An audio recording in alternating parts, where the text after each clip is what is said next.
Chapter 20. 1.19 First Small Star, Extra 2, Horror Tale 7. You are listening at novelfull.audio. A small bonfire was made for the small group of 4 to share. Fu Lien and Xue Luli, who heard their classmates' plan of isolating them, couldn't help but feel anger at the same time, unable to say anything. After all, their situation is obscured by something supernatural. Not only they're unable to leave the place, the building before them had even more unknown danger than what they've witnessed. Even though they chose to move away from the corpse, no one wants to enter the haunted building and become the bait for those supernatural beings. As if they were imprisoned, they were unable to leave, and entering the building is dangerous. Their only choice is to stay in the area in between the forest. All they could do is to wait for morning to arrive, suffering from extreme coldness of evening night in the middle of a haunted land. Everyone decided to spend the night under the evening sky. They could only keep themselves warm with the bonfire lighted for each group as everyone tried to pass their time talking. Yi Lu, is your tablet still connected to the internet? Asked Fu Lien as he saw his friend's gadget still ongoing with the live stream. Yes. For some reason I couldn't exit the live stream. It's been on the whole time. I've already asked the viewers for help, but they've said that every time they've asked for help their phone remained busy. They couldn't contact the police or our school. But this stream continues to record for some unknown reason. Replied Yi Lu. Xue Luli's eyes brighten when they hear that. Can they've shared the link of the stream anywhere? Please tell them to try. Said Xue Luli. Yi Lu understood what she meant and instantly pointed the camera at him, trying to have a conversation with his viewers. Hi. Everyone, can I ask for help again? Could you try sharing the link of my streams to the Exorcists organization site's help link? Please help us. This is not a farce, we are truly stuck in this place. Said Yi Lu. Sure. No problem, old man. Done. I even did it multiple times. Fool. It will be considered a spammed message if you sent it multiple times. The site administrator will then just delete your message. Sorry, I didn't know. I'll try sending a private one. Don't worry, old man. We'll try our best to help the cutie. I mean, you guys, help the cutie. Save the adorable baby. Old man changed the camera's perspective at our baby. We don't want to see you. Yes, that's right. The beautiful little brother is sleeping though. Said Yi Lu, just a glimpse. Just one peek. Fine, here he goes. Said Yi Lu as he pointed his camera to the sleeping Xue Jing beside his sister. Once the audience saw the peaceful sleeping figure of Xue Jing while wearing an extra baggy blazer on him, made them squeal on the stream. Yi Lu's tablet screen was full of screaming once again. Yi Lu spoke, wow, your little brother really had the talent to become an idol. Fu Lien and Xue Luli have a smile in the corner of their lips when they've heard that. Their silence means they've technically agreed to Yi Lu's words. They spend another hour of peaceful conversation until they felt droplets falling from the sky. It was raining and it got stronger as time passed by. As the rain got stronger, the people couldn't help but curse. Fuck. It's raining. Take cover. It gets stronger. Under the tree. It's no use. What can we do? Return inside that haunted building. No way. I'm scared. Do you think you're the only one? Woo, I want to go home. Don't cry. This is crazy. They couldn't take the shade under the trees as the rain was coupled with a strong breeze and wind. They would get wet no matter what if they've stayed under a tree. Then they've all helplessly look at the eerie abandoned building in front of them. That's clearly the only place they used to take cover. Yi Lu looked at Fu Lien. What to do, Fu? He asked. Fu Lien gently carried Xue Jing in his arms and passed him to Yi Lu. Carry him for me, please. I need to carry Lily as she sprained her ankle. Said Fu Lien. Yi Lu, who happily carried the lightweight little baby Xue Jing. Sure. No worries. Are we going in that building? He asked. Looked at the sky. Moon has disappeared means the clouds are thick. The rain wouldn't be stopping soon. Let's get back in the building. At least there is equipment and food in there, said Fu Yen, who took the lead in running back inside the building. Yi Lu gritted his teeth and followed Fu Yen inside the building. Some of their classmates followed them, but some hard-headed ones wanted to stay outside despite being under the rain. Little brother, you are awake, said Yi Lu. Xue Jing was looking directly behind Yi Lu, which left the latter bewildered. What are you looking at? Asked Yi Lu. Xue Jing pointed behind him and said, eyes. So many eyes. Staring at us from the forest. He said. Yi Lu, Fu Yen and Xue Luli quivered when they heard what Xue Jing had said. They peek behind them and follow the direction Xue Jing is pointed at. Once they've looked at the dark forest they've been staying near just now, they've trembled at the sight of countless bloody eyes staring at them from the dark forest. The number is too much for them to count.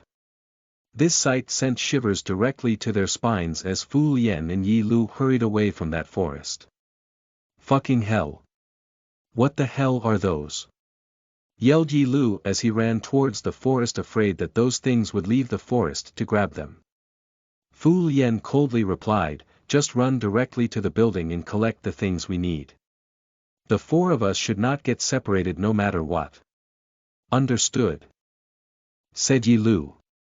As soon as they entered the building, Fu Yen, Yi Lu and Xue Jing worked together to gather enough things to pass the night safely. They collected enough lighting equipment, things that lit fire like lighter and matches, blankets and tents. Xue Jing secures more useful things against the ghosts like salt and necessities like food. Where should we go next? The dormitory rooms, asked Yi Lu.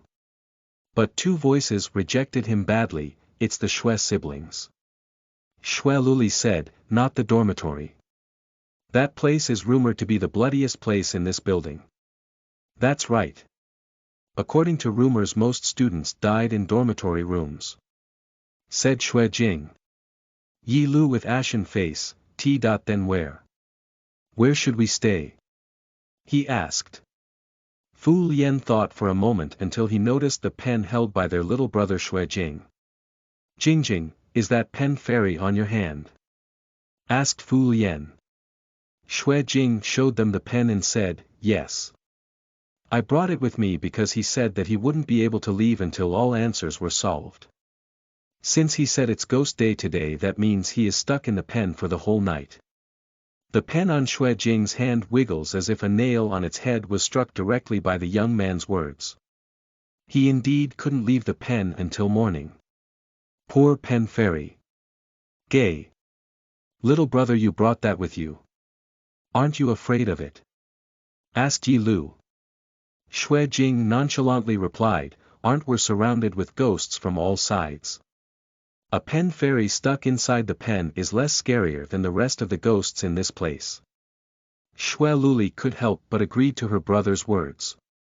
That is indeed correct. But would it help us? She asked. That I don't know. Xue Jing placed the pen directly on his palm and tried talking to it. Pen fairy, can you help us? The pen ignored him. Fu Yen said, if you help us escape we promise to bring you back to a temple and have you cleansed so you could enter reincarnation. That's also an option. Then I will make a promise as well. As long as you help us escape we would bring you to the temple, said Yi Lu. I agree too, said Xue Luli. Once the three adults promised the pen fairy's soul as if accepting their offer had stood on its own, jumping up and down. Seeing this, Xue Jing brought out a paper from his pocket. Pen fairy jumped on the paper and wrote. You guys promise. You must bring me to the temple if I help you escape this place. We promise. The three said. Okay. Then I will help you. But as I've said before, the only one who could help you escape this hell is the most beautiful ghost in the building. Though it seems you wouldn't meet him yet as he isn't around now. You guys should hide first. Those hungry mongrels would all come out when the clock hits 12 o'clock. Yi Lu asked confusedly, beautiful ghost. Where should we hide? Asked Fu Lien. Hungry mongrel. You don't mean a fierce ghost who eats human flesh? Said Xue Luli in shock. You guys asked all at the same time. Which one should I answer? Where should we hide? Asked Xue Jing. The safest place in this building is where the beautiful ghost usually resides. So where is that? Asked Yi Lu. All of the sudden screams from their surroundings were heard. People panicking and running all over was seen. The girls in the group suddenly let out an ear-piercing scream and all hell seems to break loose. A shadowy figure was seen by the girls moving above them. Eh! Save me! What the hell is that? Run! What the hell? What is happening? Asked Yi Lu, who instantly carried Xue Jing in his arms. Fu Lien carried his girlfriend on his back. Don't look. Just run. Jingjing asks the Pen Fairy, where is that place? Okay, wait for a bit. Pen Fairy. Pen Fairy. Which place is it? Asked Xue Jing. They were all panicking as the screams around them got louder and intense. Xue Luli was the most free among the rest of them. Only she was able to look behind them and stared at the chaos. She could see her schoolmates and classmates running away. Some of them had blood on them. From the darkness far from them, she could see a silhouette of a tall human figure crawling on the room's ceiling.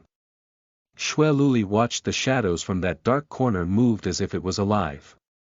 Capturing her schoolmates and dragging them into that darkness where only screams could be heard. As that shadowy figure moved, the lights everyone used to illuminate the darkness in the building was suddenly gone. It is either turned off on its own or the bonfire instantly blew away as if the darkness slowly swallowing up the lights in the place. Once the light all turned off, everyone tried to stifle their voices afraid to be preyed upon. Silence, Fu Lien whispered to Yi Lu, Yi Lu, I will grab you and we will run away. Don't get separated. Okay, little brother holds on tight. Yi Lu suddenly felt the weight on his arms disappeared and the little one was gone in that moment. Xue Luli asked, what happened? Little brother suddenly disappeared. Said Yi Lu. No. Xue Luli suddenly started struggling as she wanted to get down on her boyfriend's back to look for her little brother. Jingjing. Jingjing. Once Xue Luli screamed, the hell break loose within the darkness once more. The other people around the place had started panicking once they heard a child had gone missing. The sound of hurried steps and scrambling running echoes within that darkness. Ah! Run away! Ouch! Go outside! No! It's raining heavily outside. Fu Lien didn't let her get down on his back and tightly held her legs. Lily, calm down. Please. I will, Jingjing. I will definitely find him. He said. But Xue Luli couldn't stop herself from wailing, that was her little brother who was lost. She was crying so loudly that the shadowy figure could pinpoint her location in the darkness. Xue Luli suddenly felt cold hands grabbing her shoulder wanting to pull her up. She didn't dare look up for fear that she regretted. Lien. Wu Lien, something is pulling me. Help! Yelled Xue Luli. Hearing this, Fu Lien and Yi Lu worked together and grabbed her legs, pulling her towards them, but as if their opponents were stronger than two adult men, they could feel Xue Luli still getting pulled away. Let go of her! Yelled Fu Lien. Yi Lu said, Shit! Shit! What the hell is this? Then they heard a childish voice from the darkness, it was Xue Jing's voice. Close your eyes. Jingjing. calls Xue Luli. Following the familiar voice's command, all three of them closed their eyes. Then they felt something like sand rain them. In that blind darkness, they've heard a loud shrieking sound as if it's a collective voice of different genders. Gaia. Once the screaming voice disappeared, the force pulling Xue Luli as long dissipates and all three of them fell on the ground. Then, as if the darkness resided, the lighting equipment in the area had all turned on. Once the light returned to normal, everyone could see each other's their tragic appearance. Most of those who survived had scratches all over their arms and legs. Some had bumps and bruises as they've run blindly in the darkness. Among the group, only Fu Lian's little group fared nicely. They were covered in white sand and dust all over their bodies and clothes. As soon as the light had returned, Xue Jing approached his sister and looked at her worriedly. "Big sis. Are you okay?" he asked worriedly. Seeing Xue Jing covered in white sand-like things, Xue Luli couldn't stop her tears from falling as she hugs her little brother tightly in her embrace. She was so afraid that they had lost him. "Wu Jingjing," said Xue Luli while hugging Xue Jing in her arms. "Big sis, can't breath. Too tight. You hug too tight," complained Xue Jing. Beside them, both Fu Lian and Yi Lu had tears in the corner of their eyes too. Even though they didn't say it, in that blind darkness when they've suddenly lost Xue Jing, they didn't believe they could get him back.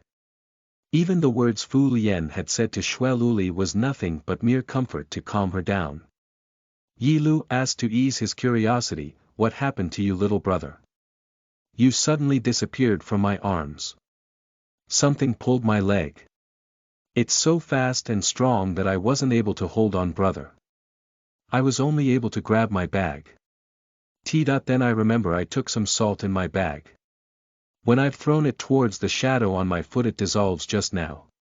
But the light suddenly turned off and I couldn't find you guys, until I heard my big sister scream. I've tried hard to look for everyone, but it was too dark.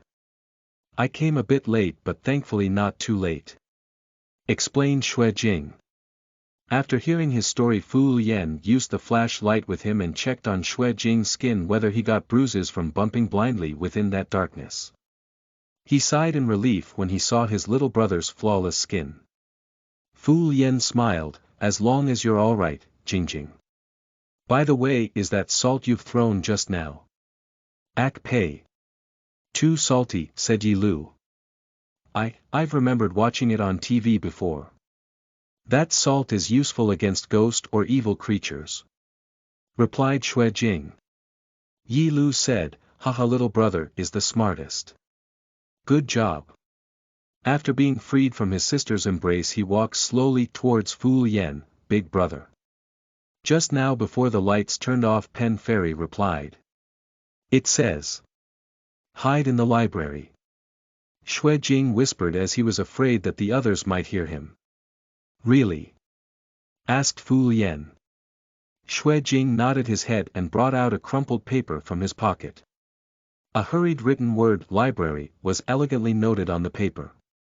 The four of them looked at one another and nodded. They've decided to look for the library after the rest of the people in the place have gone to sleep. The four of them stayed at a lighted corner holding at each other's hands. Since it's dangerous to be separated, it is better to hold hands to avoid accidents. Chapter 21 1.20 First Small Star, Extra 2, Horror Tale 8. You are listening at novelfull.audio. The horror had gotten intense as the remaining survivors tried their best to survive in the predicament they are undergoing in that South Yard abandoned building. Supernatural phenomenon continues to hunt them and they were unable to leave the premises of the said haunted land. No one is able to contact the world outside the terrifying land. Well, except from that single strand of hope that Lonely King had provided them. Fu Lian and Yi Lu took the two sides while keeping Xue Luli and little brother Xue Jing in between them. This is the safest place they can provide for these siblings who are the weakest in their group. The two male students tried their best to keep awake the whole night keeping vigil, but the temptation of sleep still falls onto them. They were too tired to even keep their eyes open. With the silent space only the uniform breathing of someone alive can be heard. As if something is protecting the whole floor, no other ghost had appeared ever since Fu Lien and Yi Lu as well as Xue Luli had fallen asleep. The one with the smallest figure opened his eyes, but unlike his innocent gaze, there's only slyness within those eyes which now had the shade of moon unlike its normal darkness. He slowly sat up and looked at the three adults surrounding him. His argent eyes squinted as if entertained and the corner of his lips curled a bit. Within those silvery orbs was indifference to living. The lights in the floor suddenly started blinking. Some of the people in the area woke up and witnessed the scene of countless ghosts standing before that beautiful child whose eyes turned into an inhuman shade of color. Before they could even scream, a shadowy figure covered their mouths. Once they've met the eyes of the owner that possesses those silvery orbs, they see him smile at them with hints of cunningness. Those Cerie's lips slightly upturned as he motioned his index finger to cover the top of his lips vertically. Only the sound of him shushing can be heard. Shush. Despite his beautiful appearance, the scene of ghosts and spirits surrounding him made completely inhuman. What they didn't know was that this scene was recorded live streamed and sent to the Exorcist Association from Yi Lu's tablet before its battery had been used up. Meanwhile, in land outside the Forbidden Land, in a traditional Chinese building hidden from ordinary people's eyes, is the main headquarters where most exorcists of this time reside. Though they call themselves exorcists, it is better to call them celestial masters instead. They are people who practice Taoism to keep the order of the world, separating the yin and the yang. In a detached pavilion surrounded by rivers and lotus flowers, a man sat inside alone drinking tea. The pavilion is an old-style structure which is only found in the old dynasty, but the man staying inside wore modern casual clothes. Comfortable black pants and baggy long white sleeves. But despite this man wearing normal clothes, the elegance in his every gesture shows his noble bloodline. This man's features are overall cold. There are hints of asceticism on him. Emotionless face and eyes, and overlooks the world with indifference and aloofness as if nothing in this world could move him. An unknown energy controlled the teapot and served the man some tea. In the presence of this supernatural event, this cold-looking man remains unfazed. He held the teacup in unconcerned manner as we watches the reflection of the full moon on the lake. August. So today is the Ghost Festival. Jinger, where are you? Murmured this man with yearning and longing in his voice, but always no one could hear him or could give him an answer. This is a man who had been looking for his missing other half-soul for 100 years, but until now he still hasn't found who he had been looking for. All of a sudden the sky turned darker as if filled with clouds, and the bright glowing moon slowly turned red as if dyed in blood. The beginning of the Ghost Festival had arrived. Just for one night all ghosts, spirits, and evil creatures are free to roam on the surface where the humans live. Despite the changes in his surrounding, this handsome ascetic man's face remains unmoved. Countless people appeared from the land not far from the pavilion. Some of them, especially those of age, were wearing hanfu or robes worn in olden times.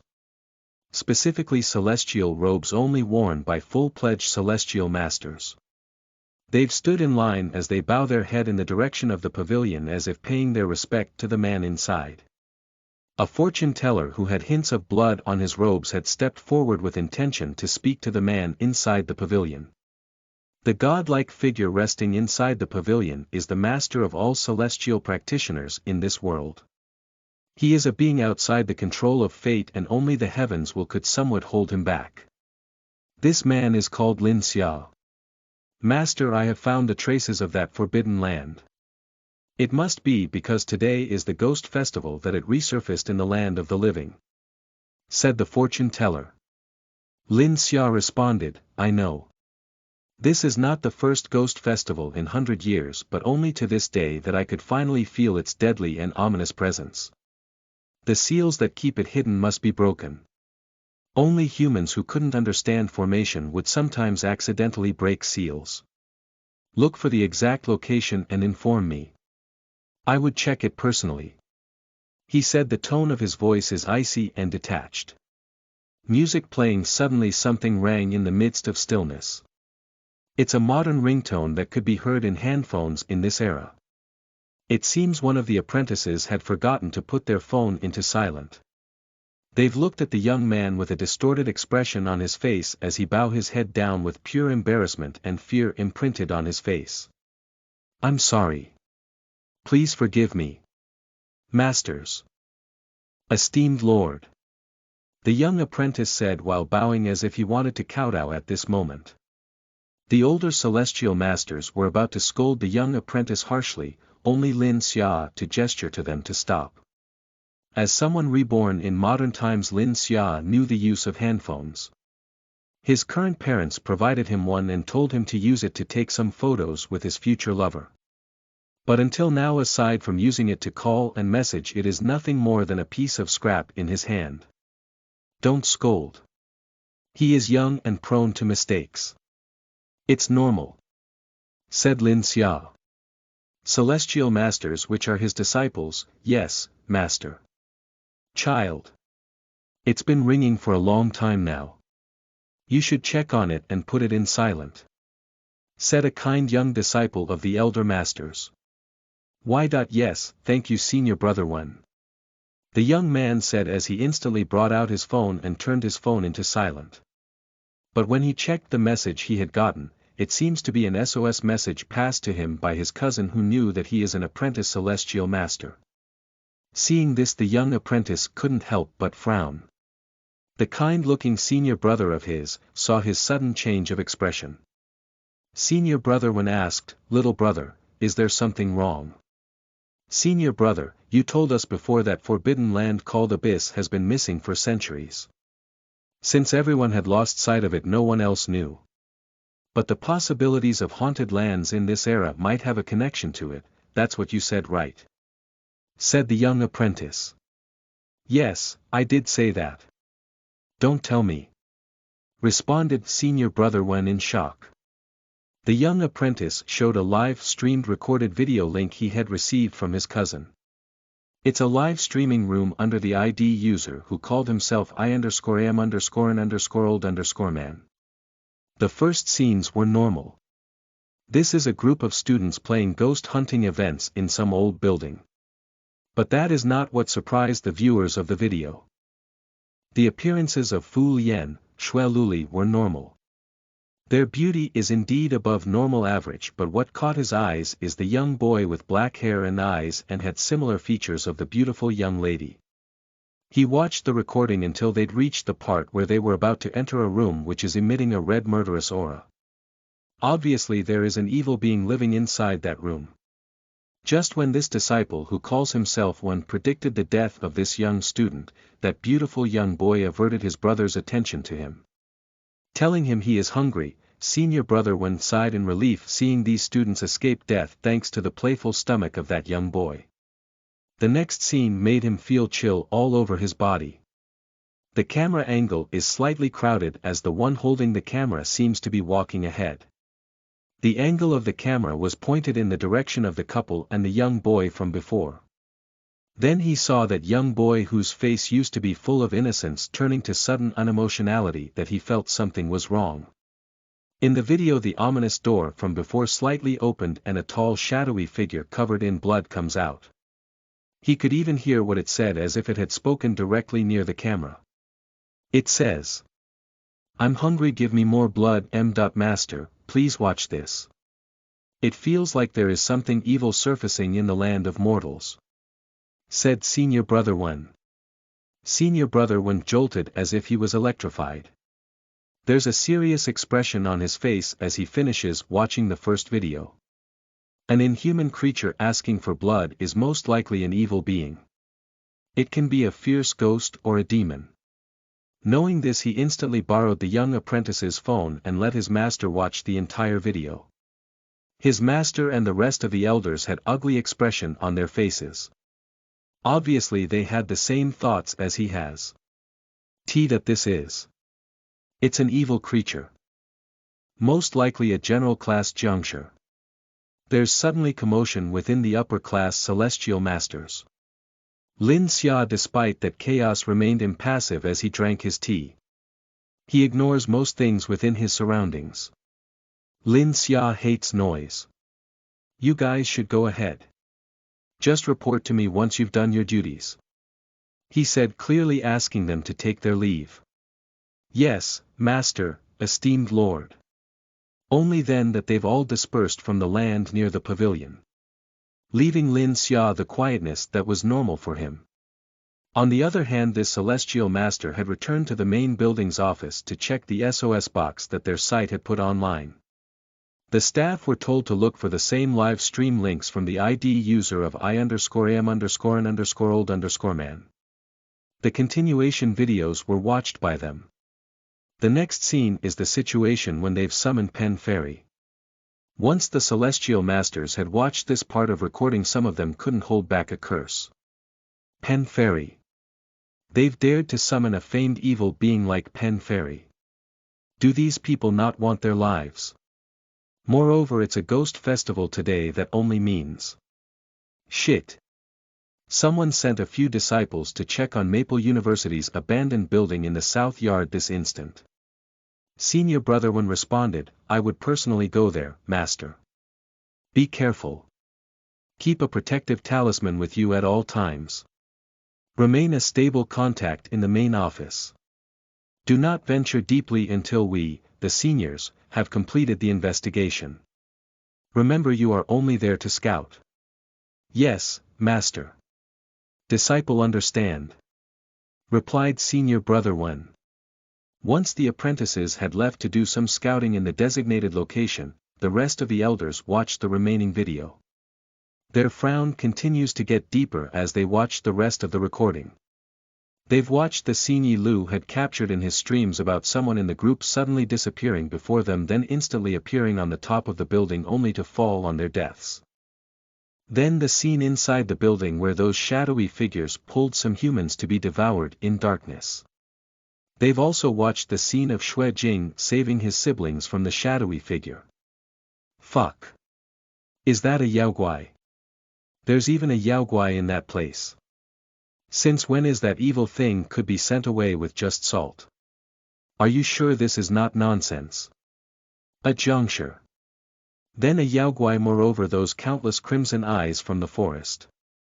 Obviously that place is a den for demons and evil beings. Is this like the one in the legend? You mean that missing forbidden land, abyss? Yes. This place might be that one. Wouldn't that means the Lord Consort's soul might be there as well? Then suddenly a panicked voice of their brother was heard. Look at the screen. Fucking look back at the screen. Watch that beautiful boy. I've been observing this boy the whole time. His actions were all random, but most of it was done to get these 3 students away from death. The first scene inside that dormitory building. His stomach suddenly growls, averting his brother's attention to the door back to him. When that Jiangshi went out of the room, he didn't go after the group of children. I thought it was weird. The first video recording was played once more. Look here. Didn't the boy look back and stare directly at the Jiangshi without fear? He then played the second video after the scene of 2 people falling from the rooftop of the building. The scene before the rain had gotten stronger. They watched as the 2 male students talked to each other, not noticing a young boy staring at the dark forest behind him, muttering few inaudible sounds. Ha! Is he warning those things in the forest? Is that young boy not human? Someone check the background of these 3 students right away. But before the disciple could leave to do his task, another elder spoke, stopping him from his tracks. There is no need to check. This boy. No, this Supreme One is someone we know. Then this elder enlarges the latest video they've received, which he had watched through. It was the scene where the most survivors in the building had gone asleep. They watched as the beautiful young boy woke up and stood up from his sleep. The Yaoguai from before and some spirits wearing ancient robes appeared before the boy. They've all bowed their heads in his presence. They watched as the young boy's appearance slowly changed from a child to an extremely enthralling man in red robes. His gold hair reaching the land under him, flowing like silky, phoenix-shaped eyes with hints of aloofness and elegance of someone with royal blood. Within those eyes were argent orbs with the same color as the moon. Silvery and almost transparent like a diamond. This person, despite his ghostly figure, still looks like a fallen immortal that could topple over countless cities. His beauty is exquisite and unparalleled. All the celestial masters in the room, even the ordinary apprentices and disciples, couldn't help but feel tempted by this person's appearance. He is so majestic and unattainable, like a god that had fallen on earth. Lord Consort Xue Jing. The disciples of Lin Xia recognized him instantly. They were reincarnators with a bit of memories from their past lives. This is the man whom they would never forget even if they reincarnate multiple times. After this man is their master's only obsession. Chapter 22. 1.21 First Small Star, Extra 2, Horror Tale 9. You are listening at novelfull.audio. Lord Consort Xue Jing. They've yelled out the name of the person on the video. Most celestial masters had shown astonishment on their old faces. There were even some who had cried. This is a figure they've been missing for countless hundreds of years. The first celestial elder had awakened from his surprise and ran out to report immediately to their master. I will report to the master. Stop. I would report it instead. You old fogies. Jumping above this senior brother's head for benefits. It's my duty to report to the master. Ha ha ha, first come, first serve. What they didn't know is that the first elder who noticed the boy's presence had already sent the link to his master's account. His phone rang once as a notification sound of him receiving a message. Lin Xia. Leave the rest to me. Pick one thing in my treasure house as your reward. He replied. Thank you, master. The elder grinned evilly after getting confirmation from his master. He isn't unlike his other senior brothers, he knows that master hates noise the most. Lin Xia would like it more if you just message him the report instead of coming over personally. He didn't inform his brothers about this as this is a secret advantage over them. He is the youngest among the master's disciples and was mostly treated as an errand boy by his senior brothers, but he is smarter and easily adaptable to situations like this. The master's orders was to report everything that might have connection to the Lord Consort. He had always done his report through the mobile phone and his master didn't scold him over this.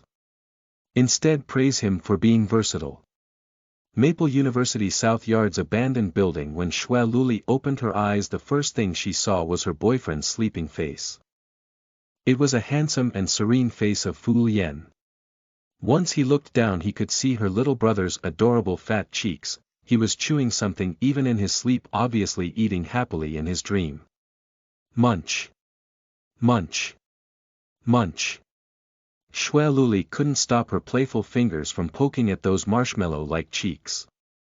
Na munch. Giggles. Xue Luli silently laughs seeing her little brother's silly sleeping appearance. When she turned around to check on their other friend, she noticed that the surrounding area had changed. From a ruined old building to a cleaned library with yellowed paper books, few tables and chairs scattered in the room. The structure of this place is obviously clear for her. It's the place Pen Fairy said to be the safest place in this whole haunted building. This is a library. But how did we? Murmured Xue Luli. Feeling things were getting strange all around her, Xue Luli immediately woke up her boyfriend, Fu Lian, and their friend, Yi Lu. Fu Lian, who was shaken awake, heard his girlfriend's panicking voice and instantly woke up. He held his throbbing forehead from suddenly seating up from his sleep. Fu Lian asked, Lily, what's wrong? Look around. Did you guys bring us here? Asked Xue Luli in alarm. Her boyfriend's expression turned serious the moment he realized that they were no longer on the ground floor of the building where they last stayed. He instantly woke up Yi Lu with vigilance in his whole being. Old Yi! Wake up! Yelled Fu Lian. With this sudden shout, even Xue Jing woke up from his slumber. Yi Lu, who was jolted awake by Fu Lian's yell. Ha! What's wrong? This. Are we in the library? But when? It wasn't you and Lien who brought us here? Asked Xue Luli as she grabbed her half-awake sibling. Big brother. Why are you shouting? Asked Xue Jing groggily while rubbing his eyes. We're in the library, but how?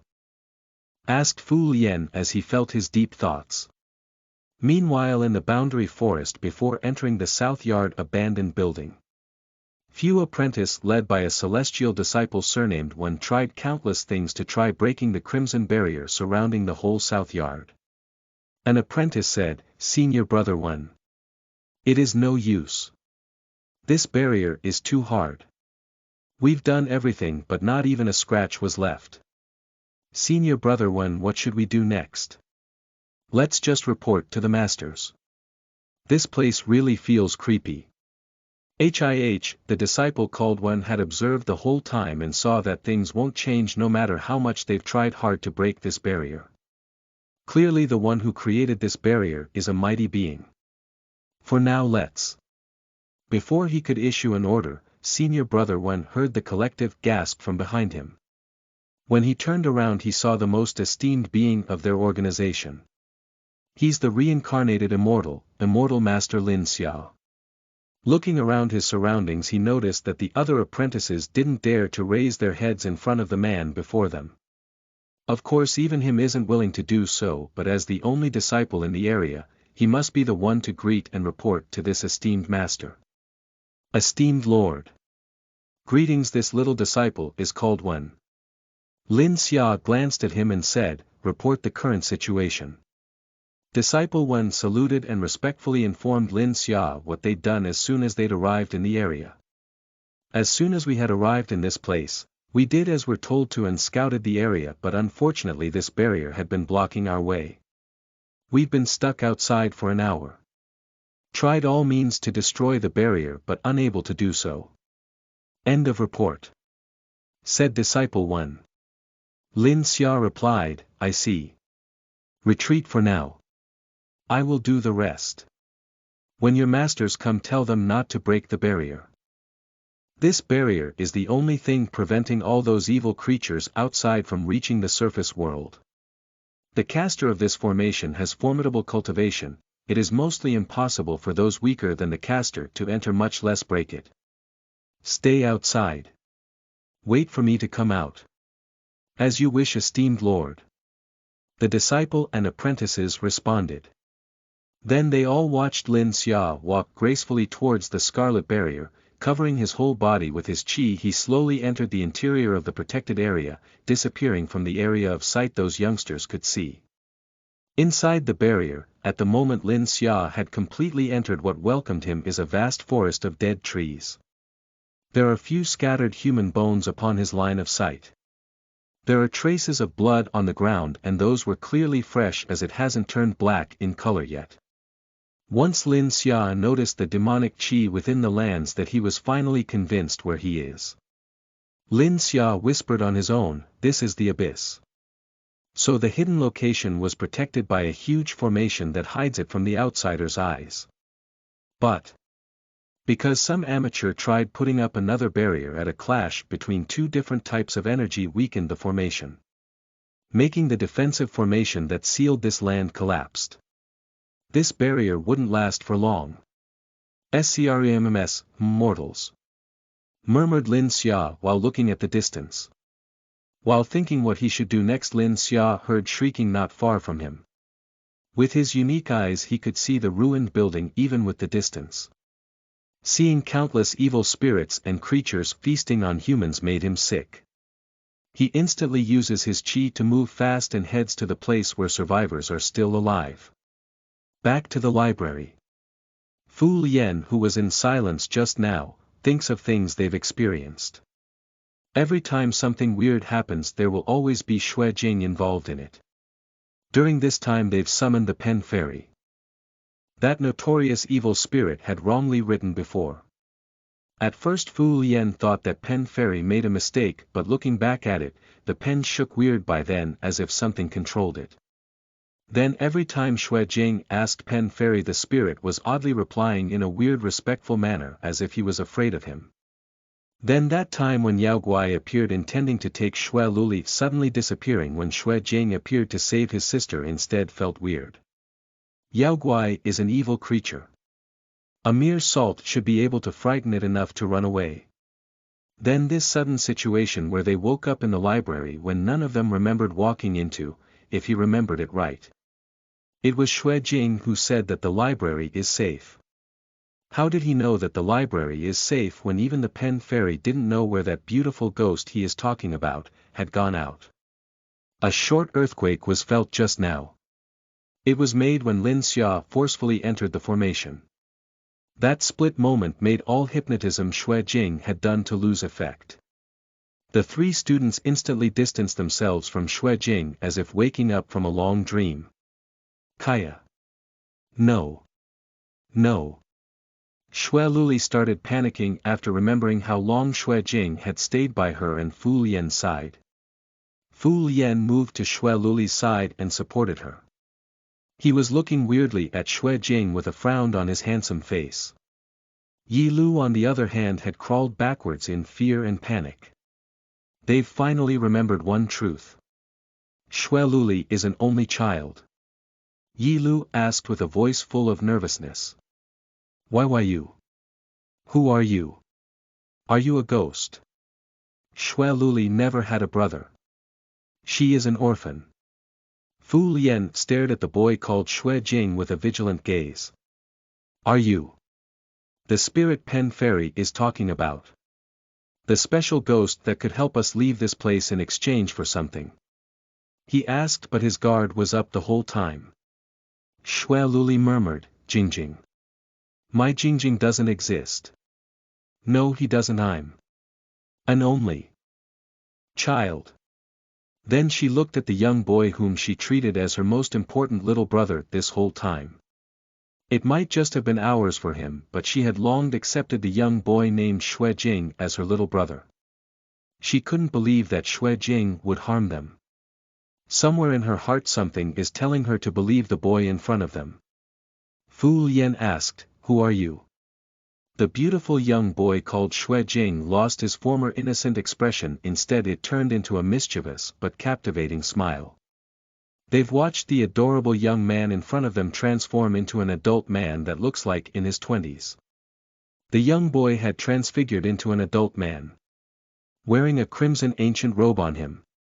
A pitch black short hair turning long and dyed in golden color with its length that could even reach the floor.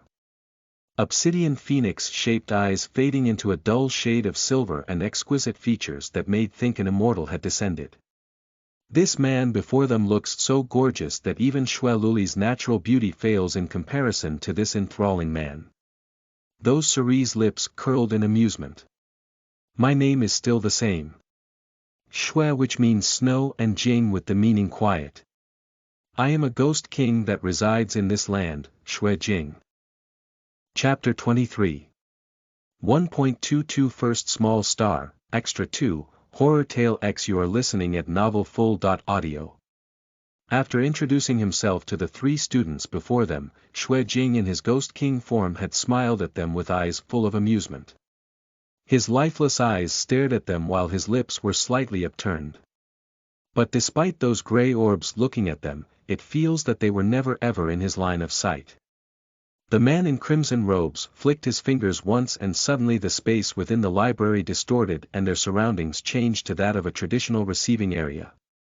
On the table near them a set of teapots and cups were served hot.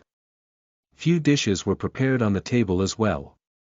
Xue Jing languidly walked passing by them and sat on a soft couch bonelessly in wide ways, then continued to watch the three with boredom in his eyes despite his lips curled. Xue Jing spoke, Eat. I'll only give answers after you're done eating. Don't worry, those are human food, nothing else would have happened if you eat it. Well, except for being full. I guess scallion porridge, vegetables, pancakes, and dim sum meat dumplings. There's even a plate of mooncakes and flour sweets. The feast on the table made the stomach of the three growls, but they didn't dare to eat the food served by a ghost king. Feeling their hesitation, Xue Jing acted like he saw nothing. In the end he just averted his gaze and read the book that suddenly appeared in his hands. He decided to ignore them. This gesture means that he wouldn't be willing to answer their questions until they've eaten. Meanwhile Fu Lien and Xue Luli were intently gauging the captivating person before them. His long blonde hair was glittering as if the sun itself, but his eyes gave away different impressions. It felt dull and serene like watching a full moon under the evening sky. Yi Lu couldn't help it and asked, "Old Fu, do you think that food is safe?" "I'm really hungry," he whispered as he joined the side where the couple is. The couple didn't answer right away and their eyes hardly left the figure of Xue Jing before them. Despite this ghost king suddenly turning into an adult man, the impression they got for this man is still the same as Xue Jing as a boy before. The aura around him is comforting and his silent nature made them want to pamper him. Only when Fu Lien and Xue Luli noticed him peeking at them behind his book that they couldn't understand whether to laugh or cry. Clearly from his stares that he wanted them to eat, as he knew that they haven't had any decent dinner ever since the event had begun. Xue Luli bravely approached the table full of food. She sat down and grabbed a bowl to start eating. Fu Lien upon seeing that followed after her and sat beside her. He started eating as well. Seeing this, Yi Lu happily joined them to eat as well. Meanwhile, outside the private space that the Ghost King owns, the scene of hell on earth had fallen in the other parts of the abandoned building. The remaining survivors had all scattered. The ghosts and spirits had all come out the moment the Ghost King had taken the 3 students with him. A man was running for his life as a ghost tried to capture him. He had to ditch most of his friends to survive on his own. After getting separated from the rest, he runs up the building without thinking. He twisted almost all door knobs that he saw, trying to hide in at least one of the rooms to hide himself. But none of the doors had opened for him. He continued to escape and saw a lone room at the end of the hallway. He grabbed the door knob almost by instinct. After twisting it opened as if he was finally freed, the door opened for him. The man entered the room without checking what kind of room he had gone in and even locked the room after he entered. The room was dark all over and not even a single window existed. There's a weird musty and musky smell inside. What the hell is this smell? It's making me puke. Ugh. The man complains. After puking a whole good minute, the man finally felt something is weird about the room he is currently in. There are no obvious windows, but there's a breeze coming from somewhere. The temperature inside the room is too cold, as well as if he was placed within a refrigerator. Despite that, the air blowing near his neck is a bit warm for some unknown reason. He started shivering unconsciously as he tried squinting his eyes, which is now a bit used to the darkness. He would somewhat see a few shadowy figures scattering inside the room. Because there was no light, he couldn't see it clearly. He tried stepping back a bit and stomped on something. There's a clear sound of something breaking. The sound is akin to a brittle bone being broken. Crack. What is that? In his fear he fell on the floor on his butt. His hand felt something under and grabbed it. He placed the picked item near his face to see it clear, only to be shocked that he is holding a bone.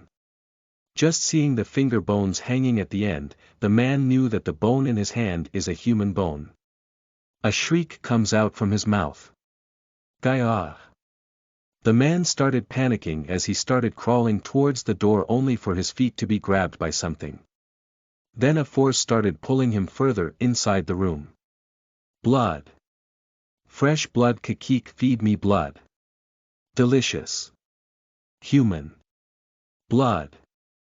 A hoarse voice was heard inside the room as the man who was being pulled screams in fear, terror and despair.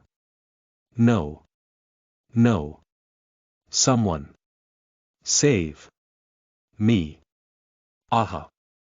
The man's yell only echoes in the darkness of that desolated room. No one could hear him, much less save him from that hell. Another scene of death. A death where the blood, flesh and blood were eaten until nothing left. Countless scenes of this kind of situation happens all over the land. No one knows how many would survive. On the other hand, Lin Xia finally reached the entrance of the haunted building. observing the almost ruined old living quarters in front of him. The expression on his handsome face remained cold and detached. There is no such thing as emotions or feelings could be seen on his ascetic face. Even he remains indifferent as he stares at the thick evil chi surrounding the building as if something extremely evil lives in that place. Lin Xia murmured, the evil and ghost chi in this place is so strong. How come no one noticed it before? The ghost chi and evil chi are conflicting with each other. Does this mean there are two high-class supernatural beings which rule in this place? Since when did the abyss have two rulers? Isn't it supposed to be under the rule of a demon god? In Lin Xia's eyes the scene before him is completely different from how ordinary people or weak celestial master could see. In front of him two types of chi keep clashing. A gray chi which enclosed the red chi preventing it from escaping. This gray chi is something a ghost-type creature could possess. While the red chi is something only those who were born devil or practices demonic cultivation would have. The gray chi is obviously more powerful than the red chi, but too much time had passed and it wasn't surprising that the gray chi started to falter due to time. The gray chi is weakening. The owner of that chi is getting weaker. It wouldn't be surprising for the barrier around this cursed land to break. If that happens then, all the creatures imprisoned in this land would come out. I need to look for the source of the gray chi and have him help me defeat the owner of the red chi. Lin Xia walks in calm and graceful strides towards the building. He purified everything that blocked him, whether it was a ghost or an evil creature. Lin Xia purifies them without hesitation. Jaya. Run. It's a celestial master. Tell the Lord. Arg. It burns. I can see the light. Too much noise. Murmured Lin Xia as he stared coldly at those supernatural creatures before him. Despite all these, his expression remains non-existent. As he roamed around the building, Lin Xia had bumps into few surviving humans which he saved on the way. Now there are 3 students following behind him, 2 females and 1 male. A female student was happy to see Lin Xia after she saw that this handsome man in front of them was the one who saved them. Someone finally came to save us. Thank you. The female students tried to jump on Lin Xia intending to hug him. She wanted to feel secure while being hugged by such a handsome man. This is the first time she had seen such a gorgeous man oozing with abstinence and coldness. He looked like a god standing before them. The female student intends to seduce this god-like man as she jumped on him. Only for the man to avoid him without hesitation and didn't even reach out his hands to prevent her fall. The female student fell face first on the dust-covered floor. Do not touch me, said Lin Xia as his voice turned icy while looking down at that outrageous woman who dared to jump on him.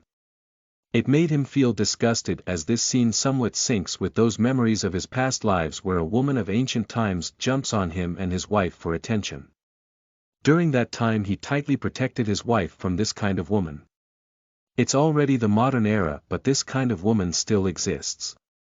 Murmured by Lin Xia, but the area is too quiet and the other still heard his words. The female who just tried to seduce him felt as if something slapped her face and he blushed in embarrassment.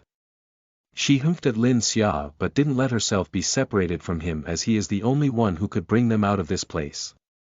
The other female student said, "Please bring us out here." But this time Lin Xia didn't even glance at them. "Follow if you want to live. Inform me if you know what is happening in this place," said Lin Xia.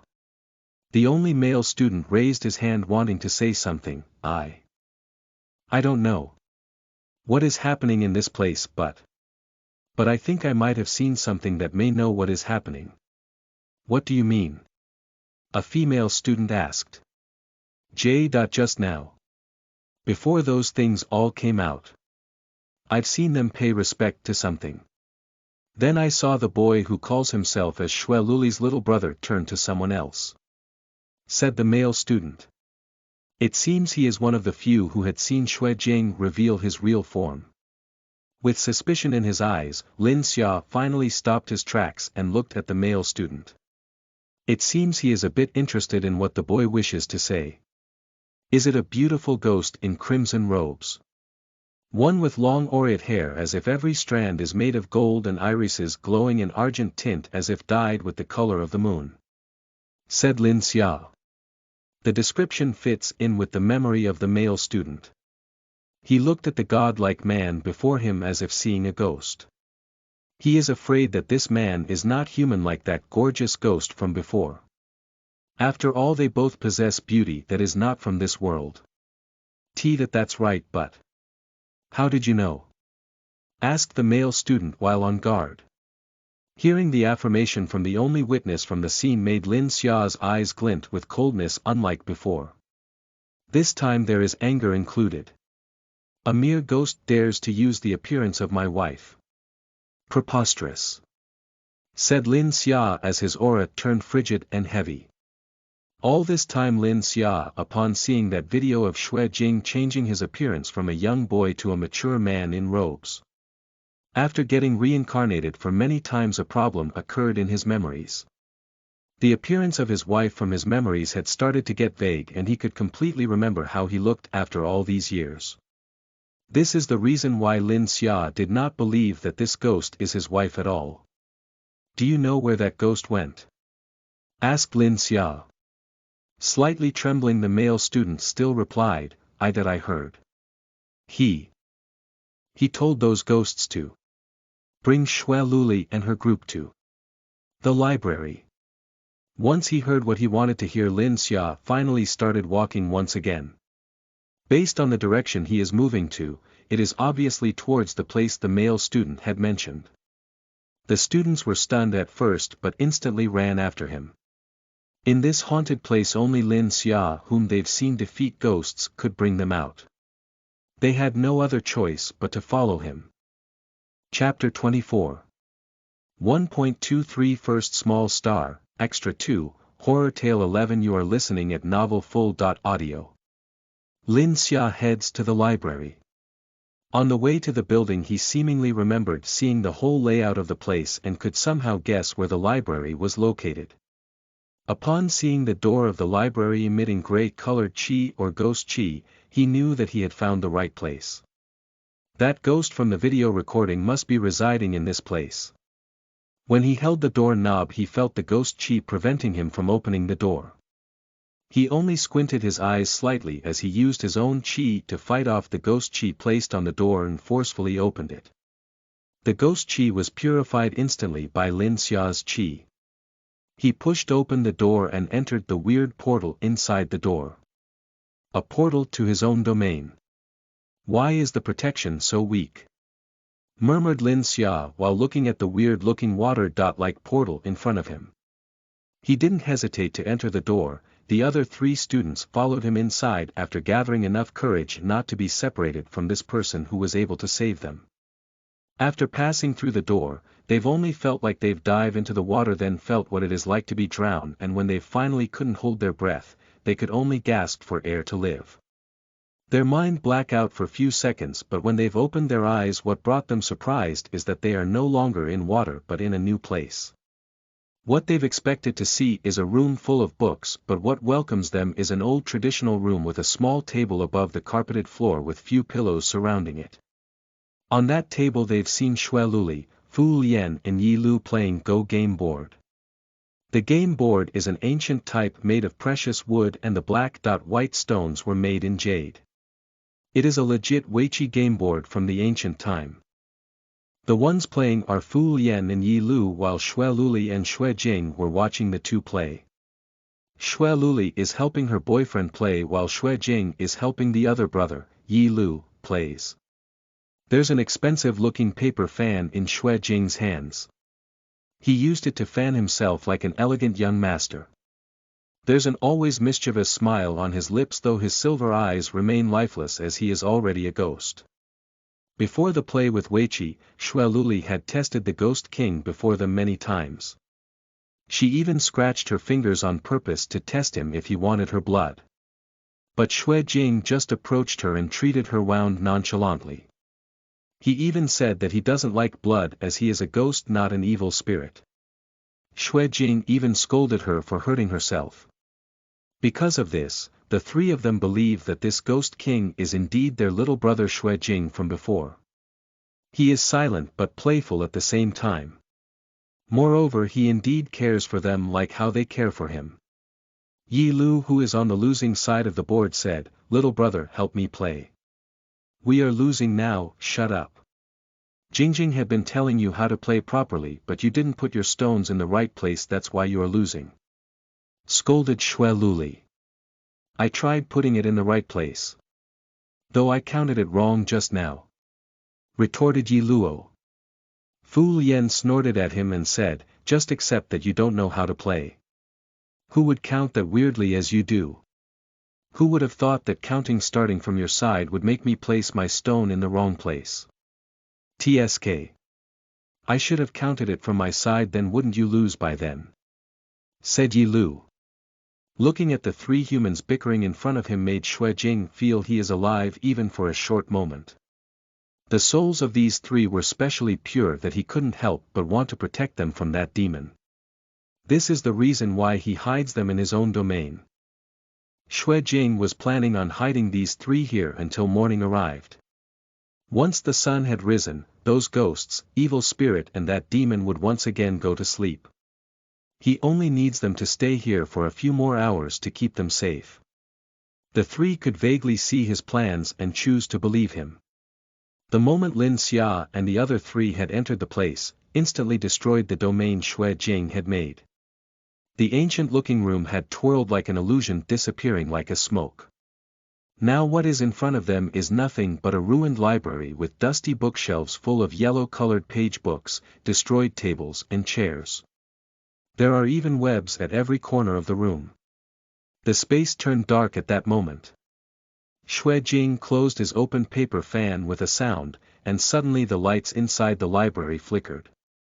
This is obviously a supernatural event.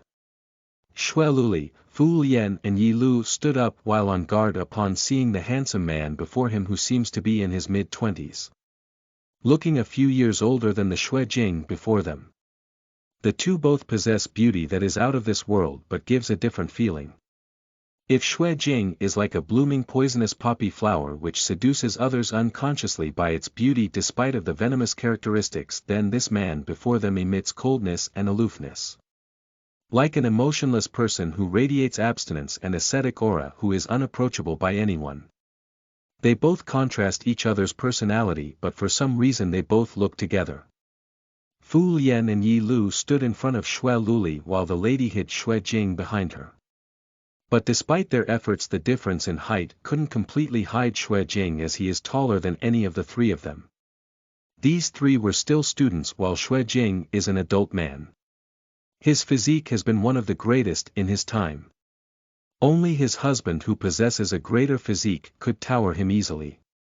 Yes, like how Lin Xia would easily pass his height with half a head. Yi Lu asked, "Who are you? How did you enter?" asked Fu Lian while frowning. He is giving Lin Xia a warning gaze. The other three students standing behind Lin Xia had recognized them. "President. Vice President. You are still alive. HIH. It's that ghost. It is really that ghost." The three students reacted differently upon seeing Xue Luli and the rest. In spite of the commotion made by the children, Lin Xia's eyes never left Xue Jing's being the moment he entered the room. As soon as he steps inside the door, he pinpoints the source of that ghost qi that dares to block him. Which leads him to this ghost who emits strong gray qi, but what surprises Lin Xia then instead of dark gray colored qi, this ghost king's qi is instead silvery with hints of gold. This can only mean that this ghost king before he dies is a man full of good karma. A good person who is righteous and kind. His soul emits gold means that this ghost had never harmed any humans after his death and his merits were being built up slowly. If not for the barrier he erected in this place, this ghost king would be welcomed unhindered during his reincarnation process.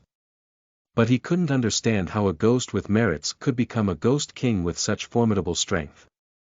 Yi Lu whispered to Fu Yen, "Old Fu. That handsome man might be a celestial master. His job is to purify souls. He might be here for Jingjing." He informed his friend as soon as he noticed the insignia imprinted on the man's suit. A sun and moon crest, this is the exorcist organization's emblem. Once Xue Luli and Fu Yen heard what Yi Lu had said, a serious expression had appeared on their faces. This time the two firmly held on Xue Jing as if afraid that the man in front of them would take him away. Lin Xia ignored the couple's actions and said, "Let's talk. The rest. Get out." Lin Xia activated a teleportation formation instantly covering the whole building. In an instant all living humans were brought out of the barrier meeting the disciples and apprentices on guard. Those disciples had helped the survivors and erased their memories of everything that happened in that place. Despite that, Xue Luli and Fu Yen choose to remain. They've wished to wait outside for that man who forced them to get separated from Xue Jing. The disciples couldn't force this couple to leave nor could forcefully remove their memories as Xue Jing keeps his qi on them protecting them from all harm. This is because even though he knew that Lin Xia is a human like the rest, he wasn't sure that they wouldn't harm his siblings at all. As for Yi Lu, it's better for him to have his memories of this night erased as he isn't that related to Xue Jing in the first place. After the humans successfully got transported outside the barrier, Xue Jing finally concentrated on the man in front of him. He had been a ghost for a few hundreds of years and because of this his memories were almost gone. All he could remember is a promise he made with his soul. A vow that he could never forget. "I will wait for the whole eternity as long as you remember to bring me home."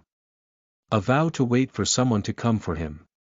He might not remember who that was and why he is waiting.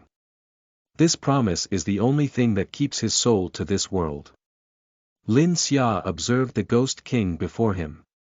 He was so focused that it even made Xue Jing uneased. He had no other choice but to open the conversation himself. Xue Jing flicked open his fan and covered his mouth.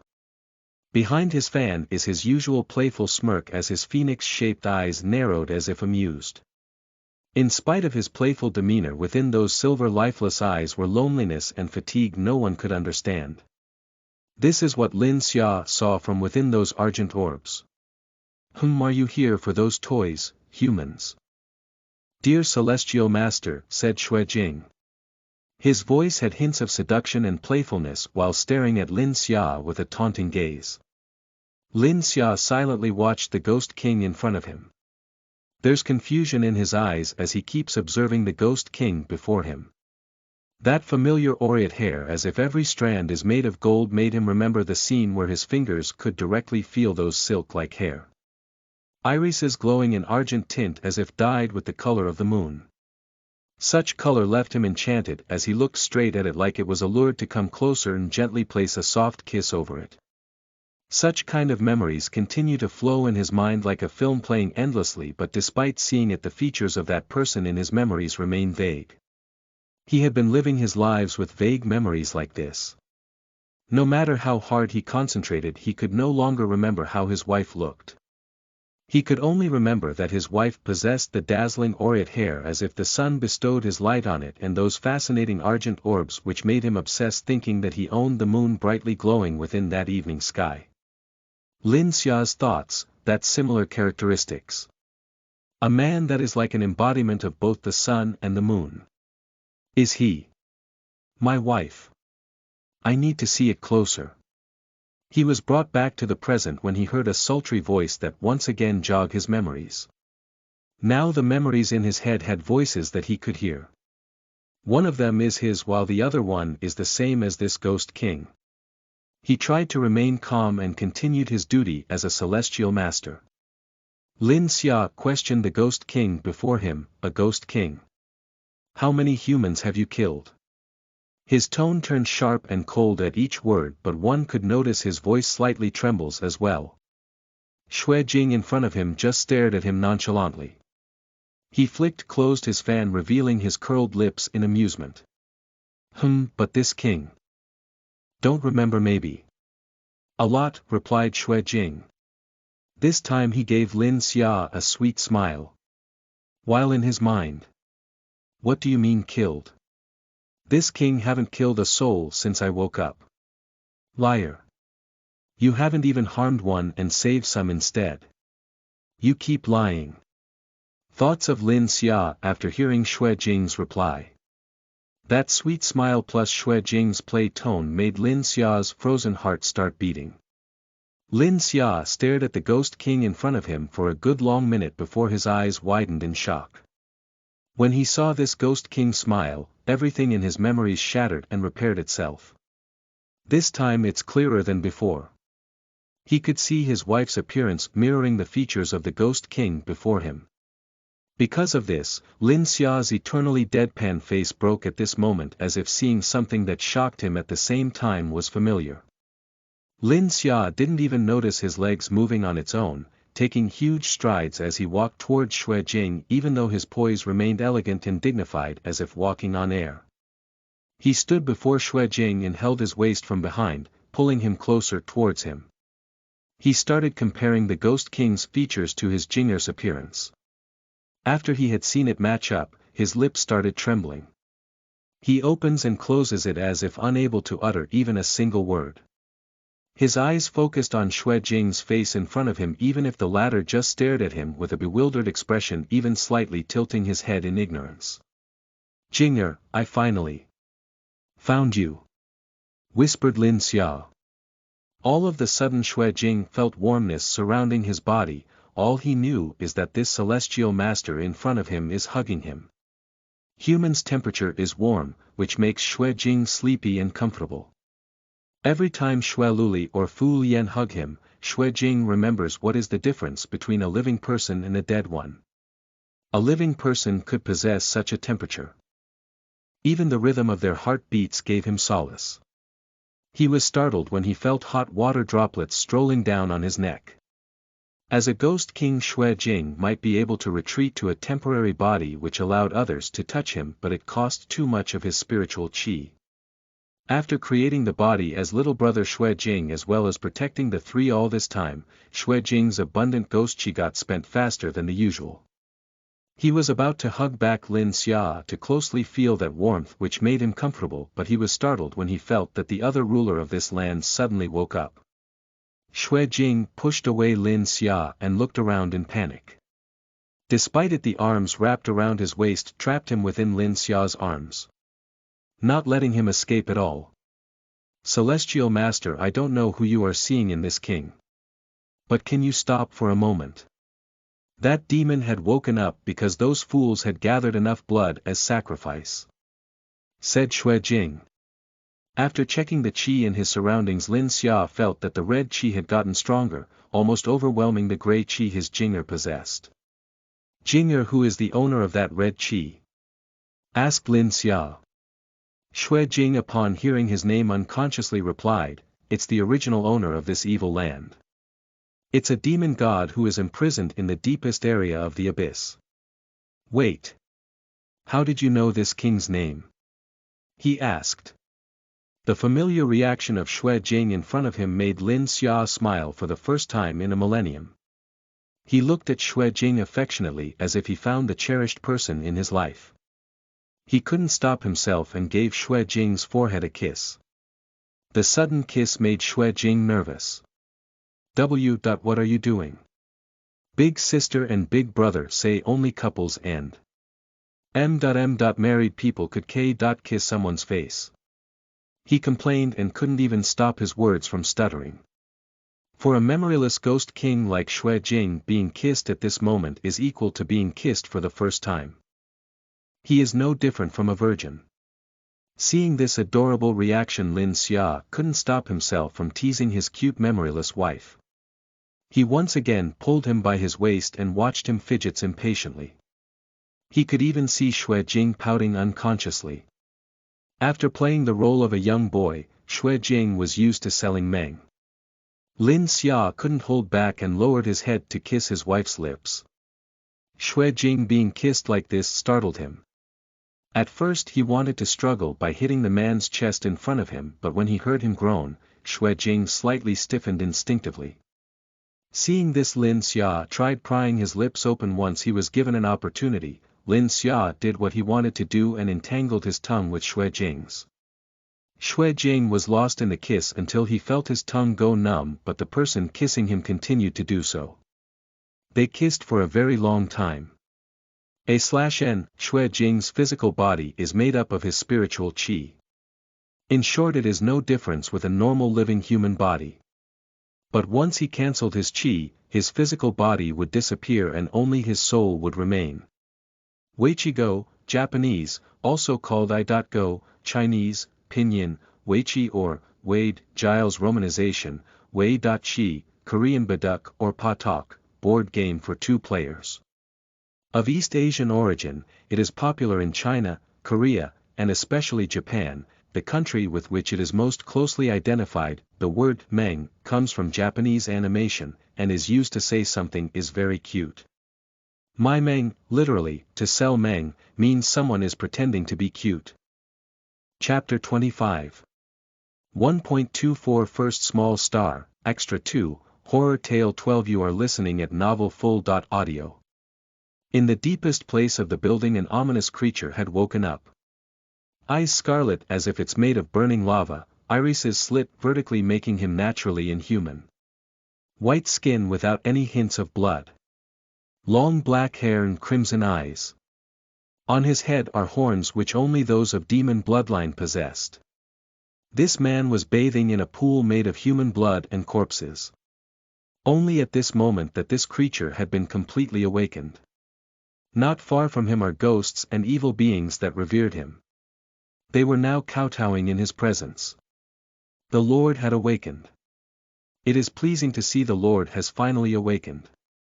My Lord, are the sacrifices enough for tonight? If the Lord still wants more we could prepare more, but there is a barrier which prevents us from going outside. It's a strong barrier.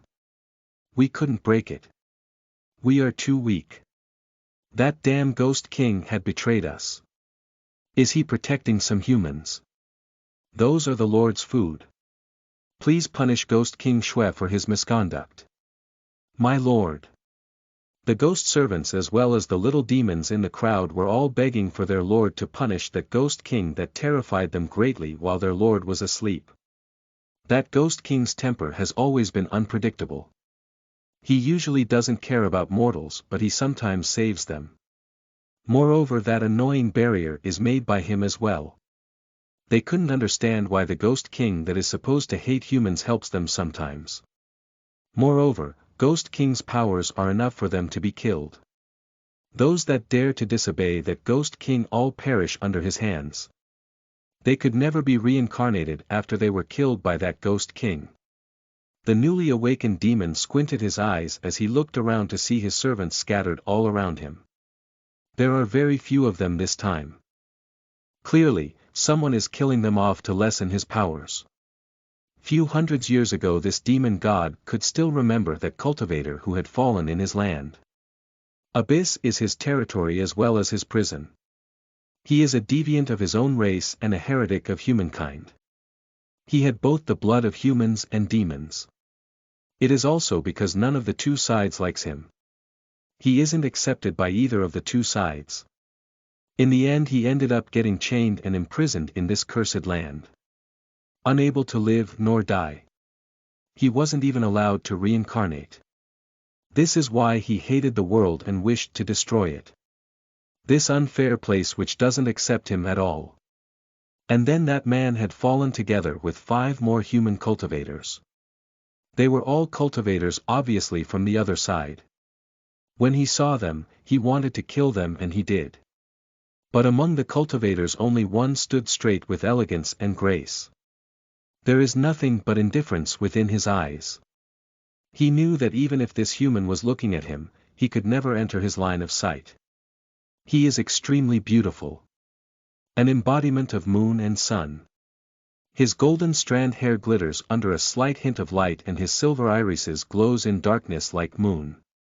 When this man looks at him, there is no fear or disgust in it.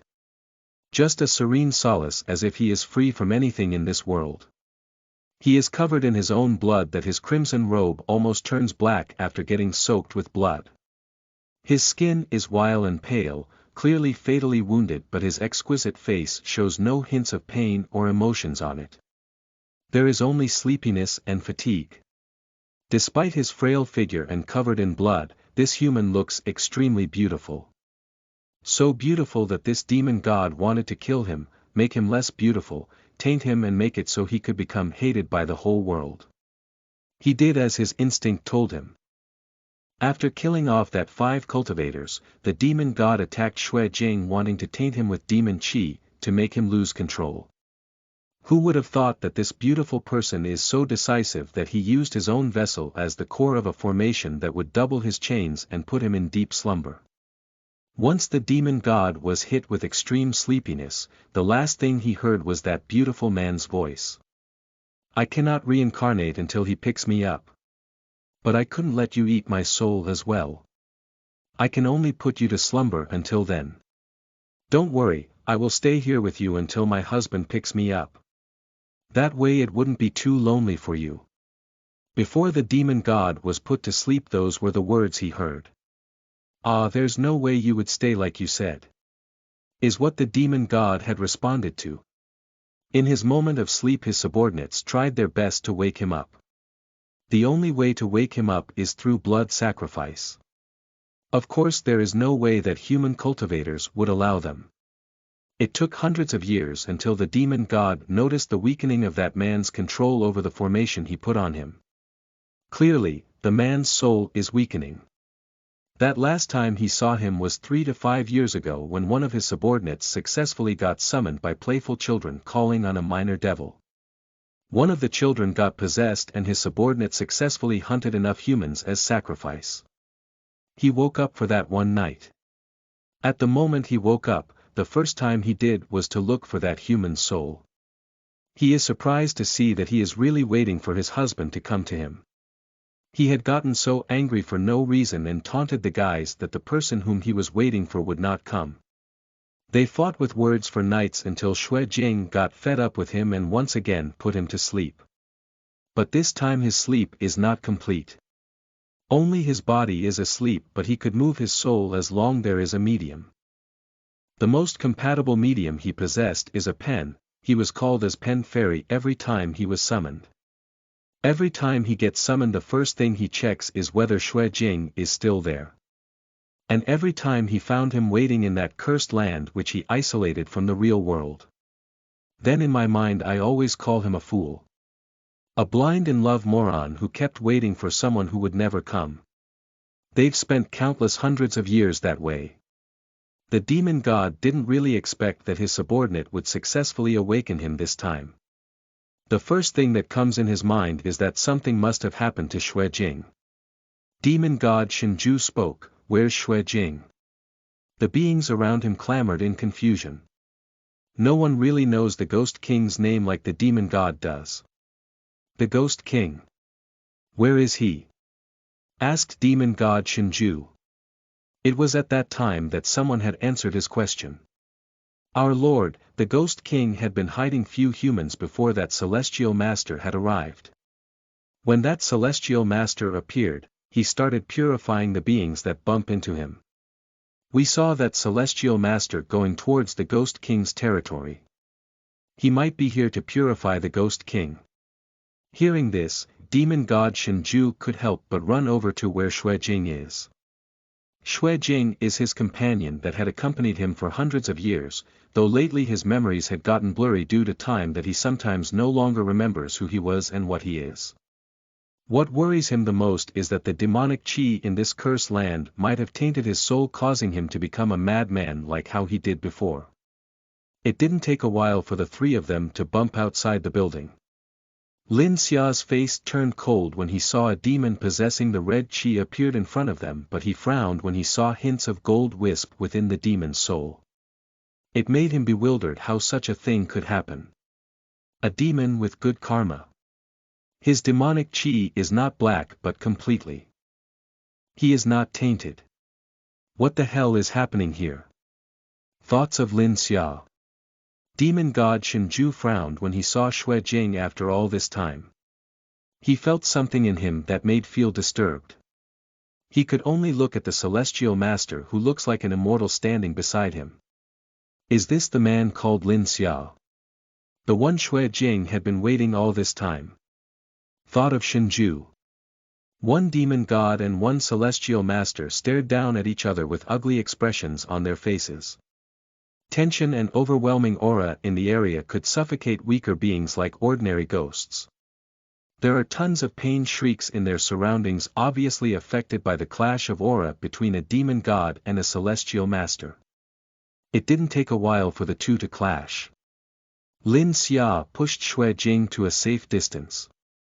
Stay here. I will fight him, said Lin Xia. Xue Jing stared at the two of them and jumped away without answering. Based on his empty eyes and sly smile, he seems to longer care about what is going to happen between the two men. Seeing this reaction of Xue Jing made the demon god's expression even uglier. Lin Xia spoke, "Demon, you already gathered enough karma which will allow you to reincarnate. Why do you not do so? Stop talking. Just fight," said Shenju as he reveals his black claws attacking Lin Xia without question. Lin Xia brought out a sword from somewhere else and blocked the incoming attack for the demon. They two fought for a while without care for their surroundings being ruined. The tremors of each clash caused small earthquakes that could even be felt outside the barrier surrounding the cursed land. At the corner, Xue Jing is looking at the demon who looks familiar in his mind but couldn't remember, and at the human who gave him warmth just a while ago. He watches in confusion as the two fight. For some reason the figure of the human in front of him made his head hurt as if it's splitting. His current him no longer possesses his old memories, only vague fragmented silhouettes, but even those started to fade. The pain in Xue Jing's head is overwhelming. He didn't even notice his silver eyes getting tainted with blood crimson shade. In his mind he could hear his own voice saying nonsense to him. He wouldn't come for you. He had forgotten about you. Did you really think you are important to Axia? How long have you waited? 10 years. 100. 1,000 of years. See. He didn't come for you. You are no longer important.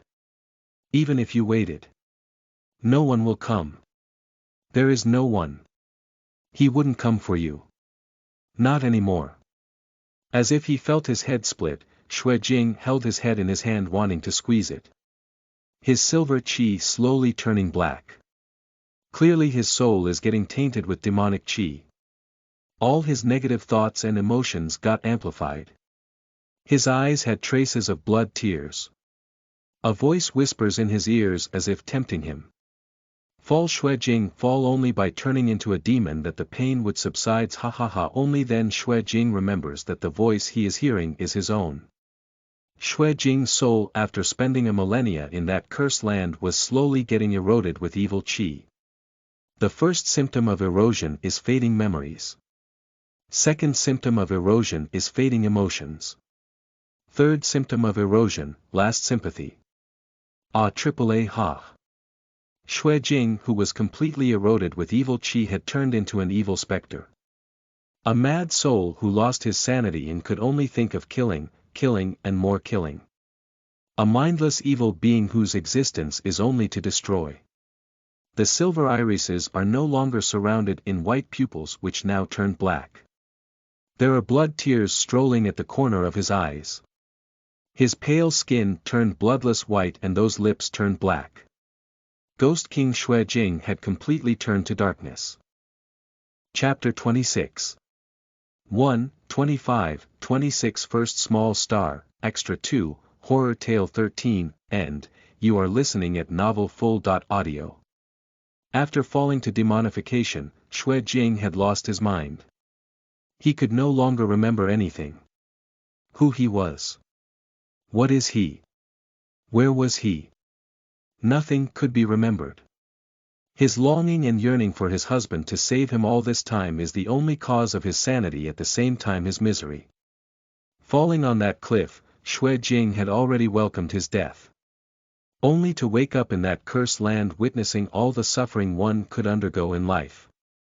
He had seen souls flayed alive, burn, skewered, dismembered, smashed, cut into pieces, only to suffer the same thing over and over and over again.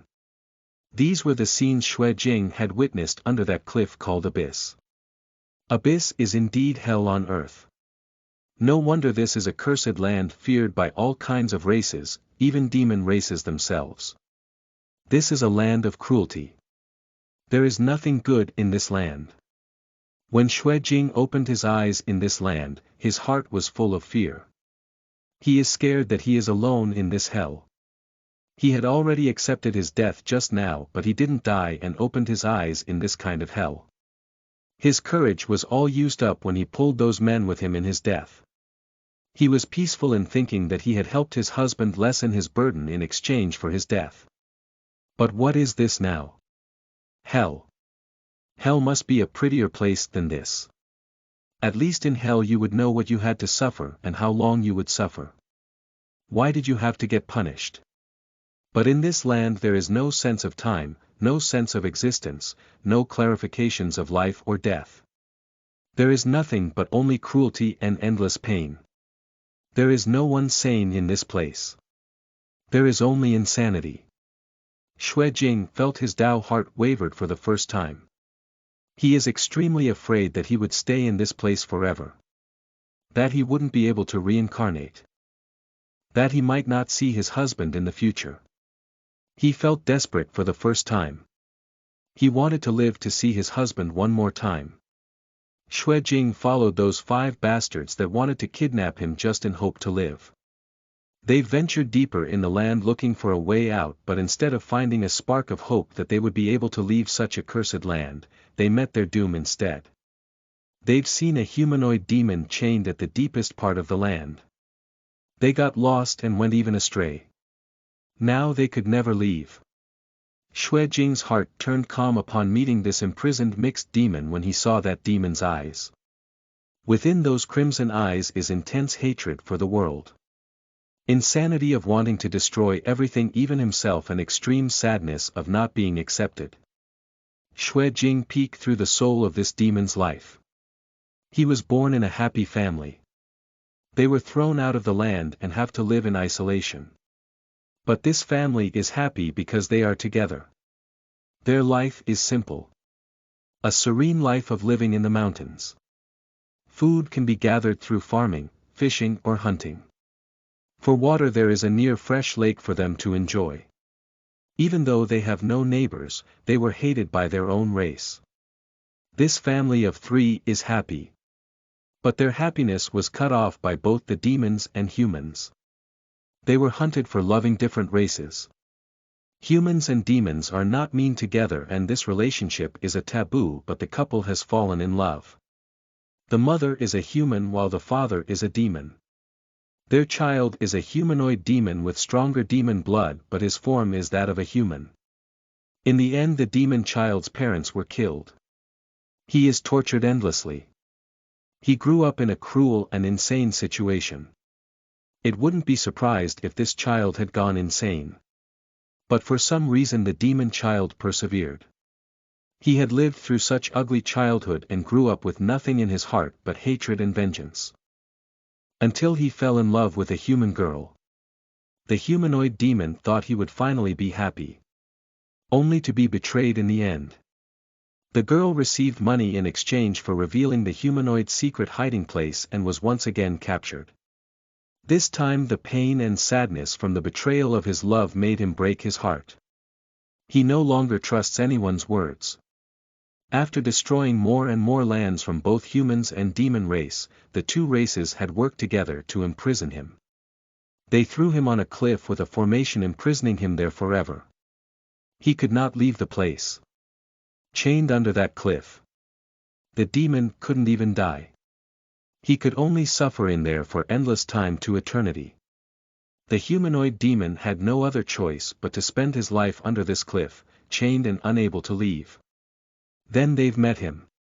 At the first sight of seeing humans the humanoid demon had killed them all. Only Xue Jing watched him fearlessly as he wanted to die if he couldn't leave this place. He even watched as that demon attacked him with his crimson eyes full of hatred and madness. But at the last second the demon wavered. Xue Jing saw hesitation glinted within those crimson eyes. Only then he noticed that this humanoid demon could feel emotions like humans. Much more clearly to see that those who were born human. This humanoid demon's soul is born pure. Tainted by those endless torture he had suffered, that his soul got eroded with evil. Seeing this, Xue Jing felt pity for this poor soul. Then Xue Jing suddenly decided. Since he would die anyway, isn't it better to exchange his soul to save one more stray one? This is why he put the humanoid demon into slumber and erected two formations around the land the humanoid demon is chained to. The formations Xue Jing made is simple. One is a defensive barrier to hide the land for the rest, while the other formation is cleansing formation. It will be able to cleanse all negativity in the land but only within the soul. If the soul is pure and wishes to repent, then they would be able to feel the comfort the formation could give them. Their mind would slowly regain sanity and turn calm as if all dirty things were removed from them. Staying inside this formation would even allow those affected by the formation a good karma that will allow them to enter reincarnation. To keep this going, he used his one Taoist vessel as core. His plan became successful and had fortunately achieved his goals. Xue Jing was able to save the poor soul of the lonely humanoid demon. But what Xue Jing didn't know is that once he lost his body, his soul would become vulnerable against evil qi. At first he didn't feel something was wrong with him. He keeps the slumbering sad demon accompanying while waiting for his husband to look for him. He waited and waited until centuries turned to decades and decades turned to millenniums.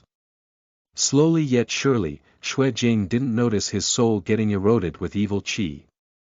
The first one to notice his changes is that humanoid demon he is trying his hardest to save. But sadly the latter could keep himself awake for a long duration, and whenever the humanoid demon talks about it, Xue Jing, who is steadily getting tainted without him noticing, is getting influenced by evil and puts back the humanoid demon in his slumber once again. That's the reason for the current situation right now. Xue Jing got fully eroded by the evil qi. Now his situation is even worse than demon god Shen Ju's original situation. Celestial Master Lin Xia was shocked with what he witnessed. In front of his eyes he had seen his own wife's soul turned into a demonified soul, an evil specter which is even worse than an evil being. This is nothing but a mindless killing machine. At the moment they heard Xue Jing's scream ended, Lin Xia and Shen Ju looked at the demonified Xue Jing standing in front of them. There is clear disbelief and astonishment on their faces. Demon Xue Jing attacked them without hesitation. His first target happened to be Lin Xia, who was stunned with skepticism and stood there like an unmoving target. Seeing this, the demon god Shen Ju clicked his tongue in annoyance but still pulled away the dazed celestial master to dodge the attack. "Wake up! Isn't he your wife? Aren't you going to save him?" yelled Shen Ju at Lin Xia. Lin Xia was startled with the loud scream that made his ears ring. Shen Ju spoke, "It is because I fear this that I've looked for him as soon as I woke up." You know this would happen to Jinger," exclaimed Lin Xia. "I didn't. No, I never expected it. When he made those formations I thought nothing could harm him unless he had his Tao vessel, who would think he would use his own vessel as the core for those two formations, making his soul vulnerable to erosion." Lin Xia frowned after hearing what the demon had said just now. Only then did he know that his wife had created two formations instead of just the defensive formation they could see surrounding the land. They continue to dodge the mindless attacks of demon Xue Jing as they continue their conversation. "You said Jinger created two formations. What is the name of the other formation? Did he tell you?" asked Lin Xia. Demon god Shen Ju replied haughtily. "He called it something clean. No, cleansing, I think. Cleansing formation. Did he use it to repair your mind and remove negativity in you?" said Lin Xia. Only then did he observe the demon god intently. He finally noticed that this demonic god in front of him is not a pure demon but a mixed one with human blood. Lin Xia spoke, no wonder he saved you. You are a mixed. Shut the fuck up. I don't know anything about purification shit or something. You are a damn celestial master. Think of a way to return him to normal. Yelled Shenju at Lin Xia. Lin Xia thought for a moment of what he could do. When he thought of something he frowned as he looked at his wife, then at that demon god who was trying to save his wife. The explanation from Lin Xia. I know one, but it can only work if Jinger's movement is halted. Darkness cannot be used because it is the highest form of cleansing. Someone must hold him down for an hour for it to work. I need to summon my disciples to help me. Highest form of cleansing. Are you going to force him to enter reincarnation then? That's the only way to completely remove the erosion. Are you willing for him to leave? Said the demon god Shenju. Hearing this question, Lin Xia turned especially quiet. In his heart he is truly not willing. Forcing his wife to enter reincarnation means they would be separated once more, this time might even longer. He had finally met him, but to save him this is the only way. He bit his lower lips in his disappointment until it bleeds. There are finally emotions flickering within those eyes. There is remorse and disincline. Lin Xia replied, Xue Jing's soul is more important than my selfishness. This answer made Shenju smile. He is now sure that this man called Lin Xia truly loves Xue Jing with his whole heart, and that he is even willing to let go of his obsession just to make sure that Xue Jing is safe. He had only seen this kind of pure and true love between his long-deceased parents. This is the love Shenju had wanted but failed to achieve. He truly envied the feelings these couples possess. A millennia isn't even enough to destroy the love they shared together. Good. I will help you look after him on the way to our reincarnation. Said Shenju. Lin Xia knew what those words meant. This demon is willing to sacrifice his own life to help him save his wife. Why are you doing this? Lin Xia couldn't help but ask. Shenju honestly answered.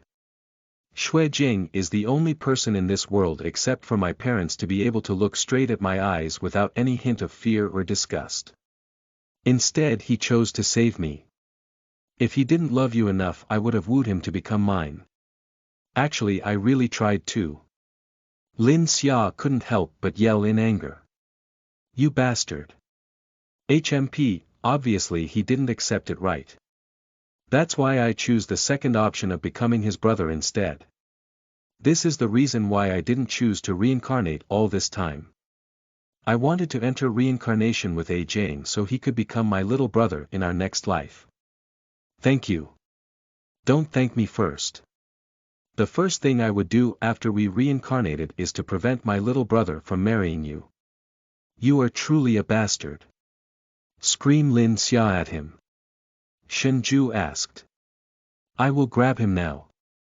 Are your preparations done? Yes. Any time now. Replied Lin Xia. The two men worked together to control Xue Jing's random killing moves. They've clashed with him countless times to create an opening for Shenju to be able to grab him from behind.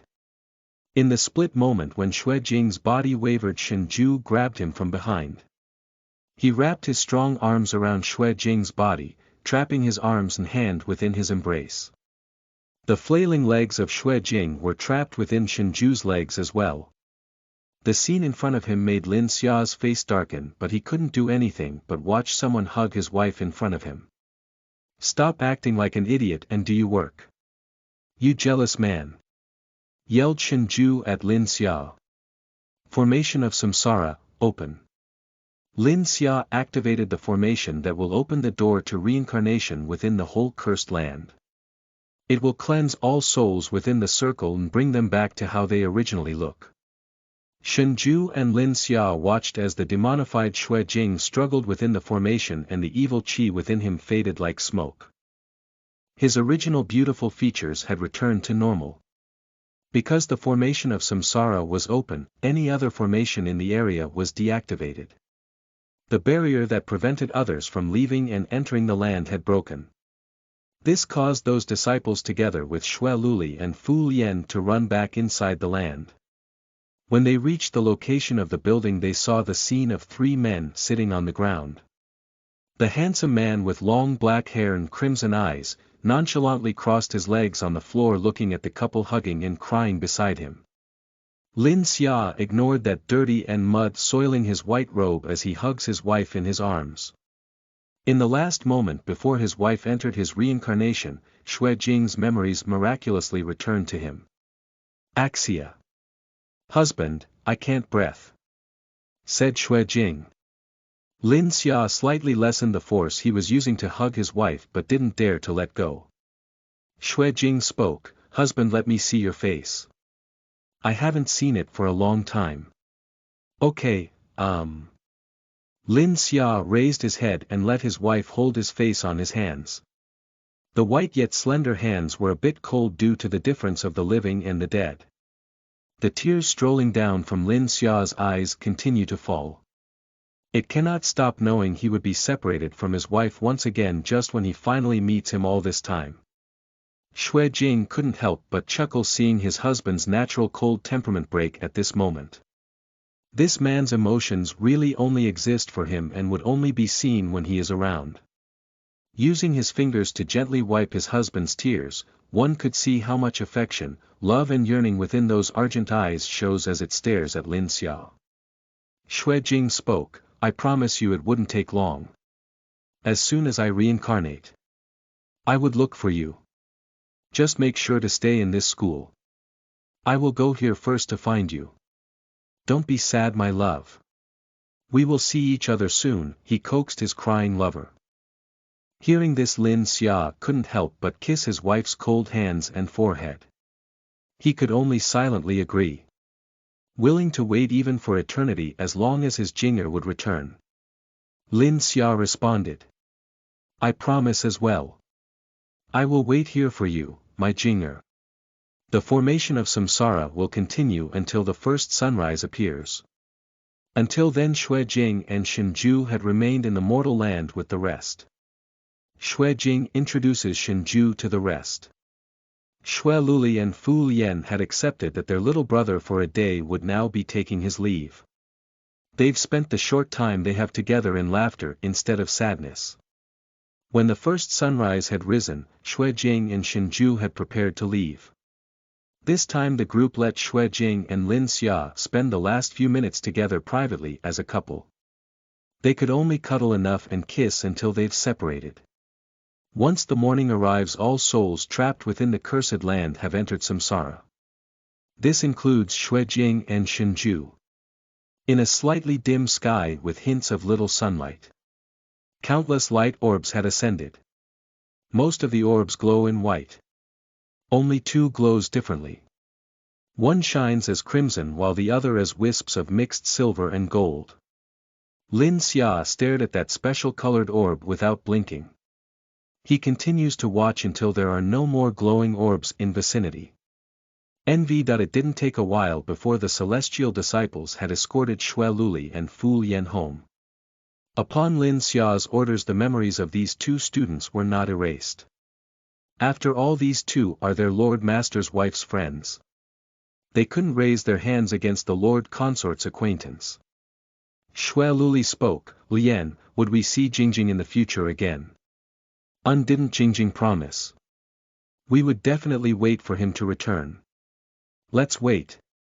We have a whole lifetime to wait for our Jingjing to come back home, replied Fu Lian. Yes. That's right. Until then, let's look after Jingjing's husband. I will accompany Lily if you wish to visit Sir Lin. Tons of seasons had passed. Spring, summer, autumn and winter. Time passes by as quickly as it is, but no one really notices it passing. After that event, the memories of the people involved in that night had all their memories altered except for Xue Luli and Fu Lian. No one remembers that school event that took the lives of few humans during the Ghost Festival. Lin Xia had bought the whole Maple University and stayed in that place as the chairman of the whole place. His appearance caused chaos. Whether it was male or female, a lot of students had fallen for him at first sight. None had ever successfully received a smile for this ascetic face man. Even then his fans were endless. 3 years have passed. Today is the first day of school this year. Xue Luli and Fu Lian had successfully become second-year university students. One majoring in fine arts while Fu Lian took a major for business. This couple wanted to make a media company after graduating. Yi Lu is invited in their plan. This live streamer is taking a mass communication. Lin Xia is still their chairman for this year. He is keeping his promise to his wife. He wanted to wait for him no matter how long he needed to wait. Xue Luli and Fu Lian were spending time as a couple in the university open garden waiting for the opening ceremony to end. They've ditched the ceremony for a secret date near the school entrance. While spending some time as a couple, the two saw Lin Xia's car parked not far from them. He saw him go down the car wearing his usual white suit. Wearing non-prescription glasses to hide his face, but instead of keeping his appearance low-key, he made those who saw him feel that he is an elegant yet cold gentleman instead. Xue Luli grabbed her fiancé's clothes. Dear, isn't that the chairman? Burke. Honey. My neck. Neck. Said Fu Lian. Then they saw the scene of some trying to flirt with their school chairman. The student is bold enough to flirt at Lin Xia while sitting on the tree. The young man had short golden hair. There's a mischievous smile in the corner of his lips. Based on his age, he is only a year younger than both Xue Luli and Fu Lian. Must be an exchange student, which is an incoming freshman this year. The young man spoke in English. Hey handsome man. You look so hot and I think I like you know. I love you. Would you like to marry me? Lin Xia had no emotion on his face despite hearing such a bold confession straight to his face. He could even see those long legs covered in tight black pants swinging as its owner sat on a tree branch above him. He looked up intending to scold the student for his bold action only to froze when he saw the young man's face. Familiar-looking features with hints of feminine. But clearly this person is a man with refined features but a bit androgynous. Small face and tall nose. He has seductive phoenix-shaped eyes which are currently narrowed, paired with a sweet smile from those cerise lips.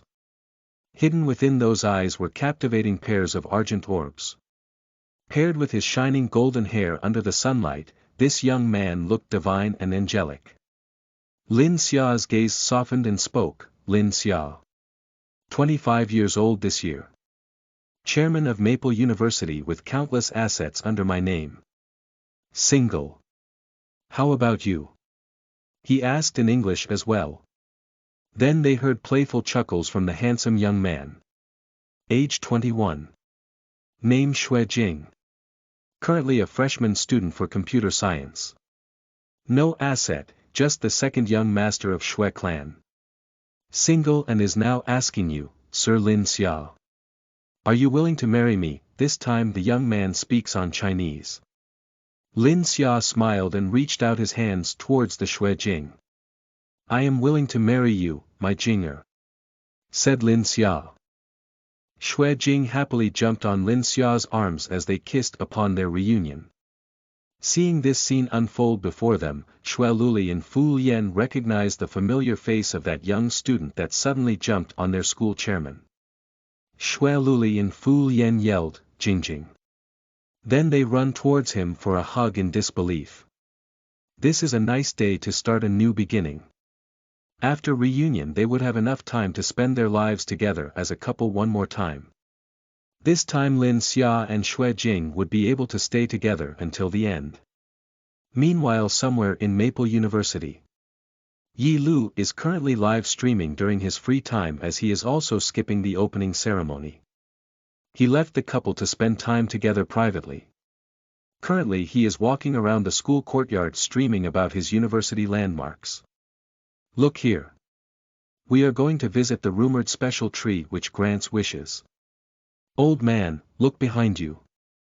Behind you. There is someone behind you. Fuck. So handsome. Is that blonde hair real? It's a foreigner with crimson eyes. Must be half. His face looks Chinese though. That's why I told you a half. No, he must be mixed. Then a rude voice called at Yi Lu. Oi. Stupid brat. I told you to bring me to the temple and get purified right away, right? Why did you take a year to remember your promise? The man with crimson eyes complained. This similar way of talking made Yi Lu remembered that stupid pen ghost that used to scold him all the time. They got along together for a year, then after scaring him for 1 whole year he suddenly disappeared after a visit from a temple. Yi Lu instantly turned around when he heard what the man had said to him just now. His promise of bringing someone to temple is something few people knew. Few of them are his 2 friends, Xue Luli and Fu Yen. After his memories were suddenly returned one night thanks to that pen fairy, he knew how that cute little brother Xue Jing ended. He also knows the identity of the man in front of him. The former demon god that rules that haunted land 3 years ago. The same soul that got stuck in the pen because he had forgotten his promise to bring him to the temple. He knew what this man's name is called. He had a special way of calling him his name. In that last year where they spent time together, they ended up liking each other despite not knowing how the other man looks like. All he knew was that Shinju, formerly Pen Fairy, is a ghost Yi Lu had given his heart to. He was almost heartbroken for a few years after he suddenly disappeared after leaving him a farewell letter. A Juju. Hesitantly called Yi Lu, but his tears are already falling from his eyes. The man with crimson eyes suddenly grabbed his waist and carried him in his arms. Don't cry. You look ugly, my lure. Woo woo, it's really a Juju. Yelled Yi Lu as he suddenly hugged his long-lost lover. Remember my new name. I'm now called Xueju. But still. You are still a crybaby, my lure. Shut up. Idiot. This demon god had finally reincarnated. Not only as Xue Jing's elder brother but also returned as Yi Lu's long-lost lover. The reunion ended with this story. Only their new beginning would continue from now on. Within the cinema. Once the credits started to show on the big screen, the clamor within the enclosed space was bustling. In the VIP area, a handsome man is sulking looking at the last scene before the credits appeared. This man is Wang Tian. Beside him seated is his wife Xia Ying. Not far from them 2 other couples were watching the scene as well. It was his secretary Yi and his childhood sweetheart Su Yen. They are the extra couple who played the role of Yi Lu and Shinju. Artist Su Yen as Yi Lu, while Shinju, who only appeared for a few scenes, was played by Secretary Yi because his president forced him to accompany them to the movie set.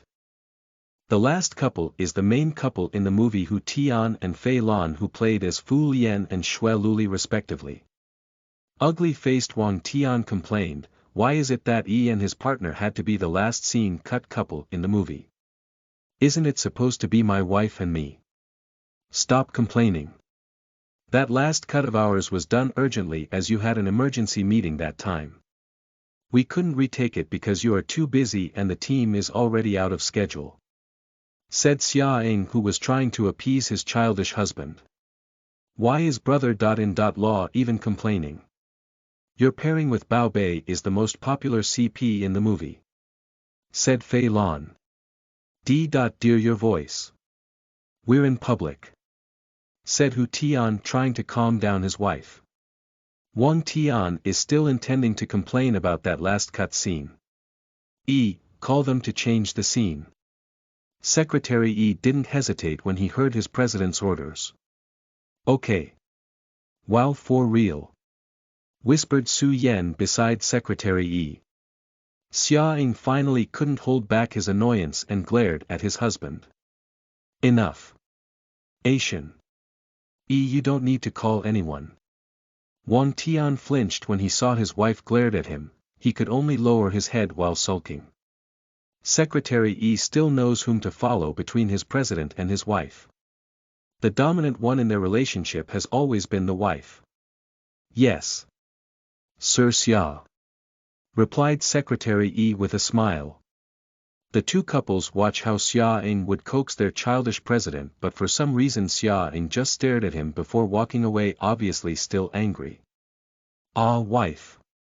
Wang Tian followed after Xia Ying out of the cinema. The other two couples looked at each other before following them. For some reason Xia Ying didn't use the special hall to exit the cinema and used the same door for commoners' exit doors. Going out of the cinema, most people who just finished watching the movie were shocked to see the side couple who played as Lin Xia and Xue Jing before them. In the beginning they thought they were seeing things.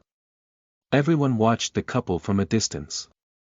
Baby, calls Wang Tian, but his wife ignores him. Only when Xue Jing turned around to give him a sweet smile suddenly said, "Hey handsome man. You look so hot and I think I like you know. I love you. Would you like to marry me again?" At first Wang Tian felt dumbfounded, but after thinking it for a while he finally understood what his wife wanted to do. He smiled as Xia Ying indulged him. What Wang Tian wants is indeed exposure. This is why he is complaining about that last cut scene. Now his wife is letting the crowd see their relationship in public. He is extremely delighted by this action of his wife. He reacted to that last confession scene between Lin Xia and Xue Jing. He carried Xia Ying in his arms with a huge grin and said, "I am willing to marry you how many times you want, my wife," exclaimed Wang Tian, ignoring the shocked and screaming audience in the crowd. Kaya. It's the real-life Lin Xia and Xue Jing. Is there a hidden cam? That's the silver screen king, Xia Ying, and his husband the best director, Wang Tian. Take pictures. Hurry up. Because of this scene, the commotion in the mall had almost caused a man to make earthquakes because of the countless fans running after this shameless couple. Secretary Yi and the rest watched the stupid couple run away from their heated fans. In the end they were saved by the group of guards that were called by Yi to escort their group into the mall. At night on the countless new media channels, this second-time proposal of the royal couple had topped the search hot list for a whole month, causing the movie Horror Tales reached blockbusters in a few months of screening. The others thought this scene Wang Tian and Xia Ying had done in the mall is an advertisement, but only those who saw the scene with their own eyes knew that this is nothing but a public display of affection for the royal couple. Chapter 27. 1.26 First Small Star, Extra 3, that night at the Hotel M, on the night of the celebration for the completion of the movie, Scarlet Heaven. All staff from the director, actors, and actress to in-house staff were invited to the celebration party at some high-end hotel owned by Empire Entertainment's owner, Wang Tian. This emperor owned not only a media company but also hotel chains, and restaurants were also under his name. He is one of the most successful personages in the country. Xia Yang's attempt to end his elder brother's life had ended in failure because of the sacrifice of the film emperor, Lu Ziyun. The former wanted to kill his own twin while the latter gave away his life for the redemption of everything he had done to the moon twin, Xia Ying. Xia Ying, with the help of his system, had successfully escaped the scenario of his being killed by his twin. Instead, like a master puppeteer behind the scenes, he gave his protagonist show a stage to perform. He intentionally secluded himself in the hotel roof view offered by the hotel. This hotel is owned by his lover anyway, he is able to come in any area of this establishment. The play shows the ending of Xia Yang and Zhu Liyin's life had finally come to an end.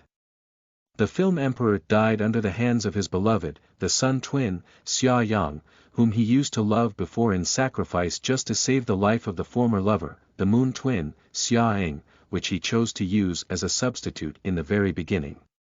The ending is anticlimactic.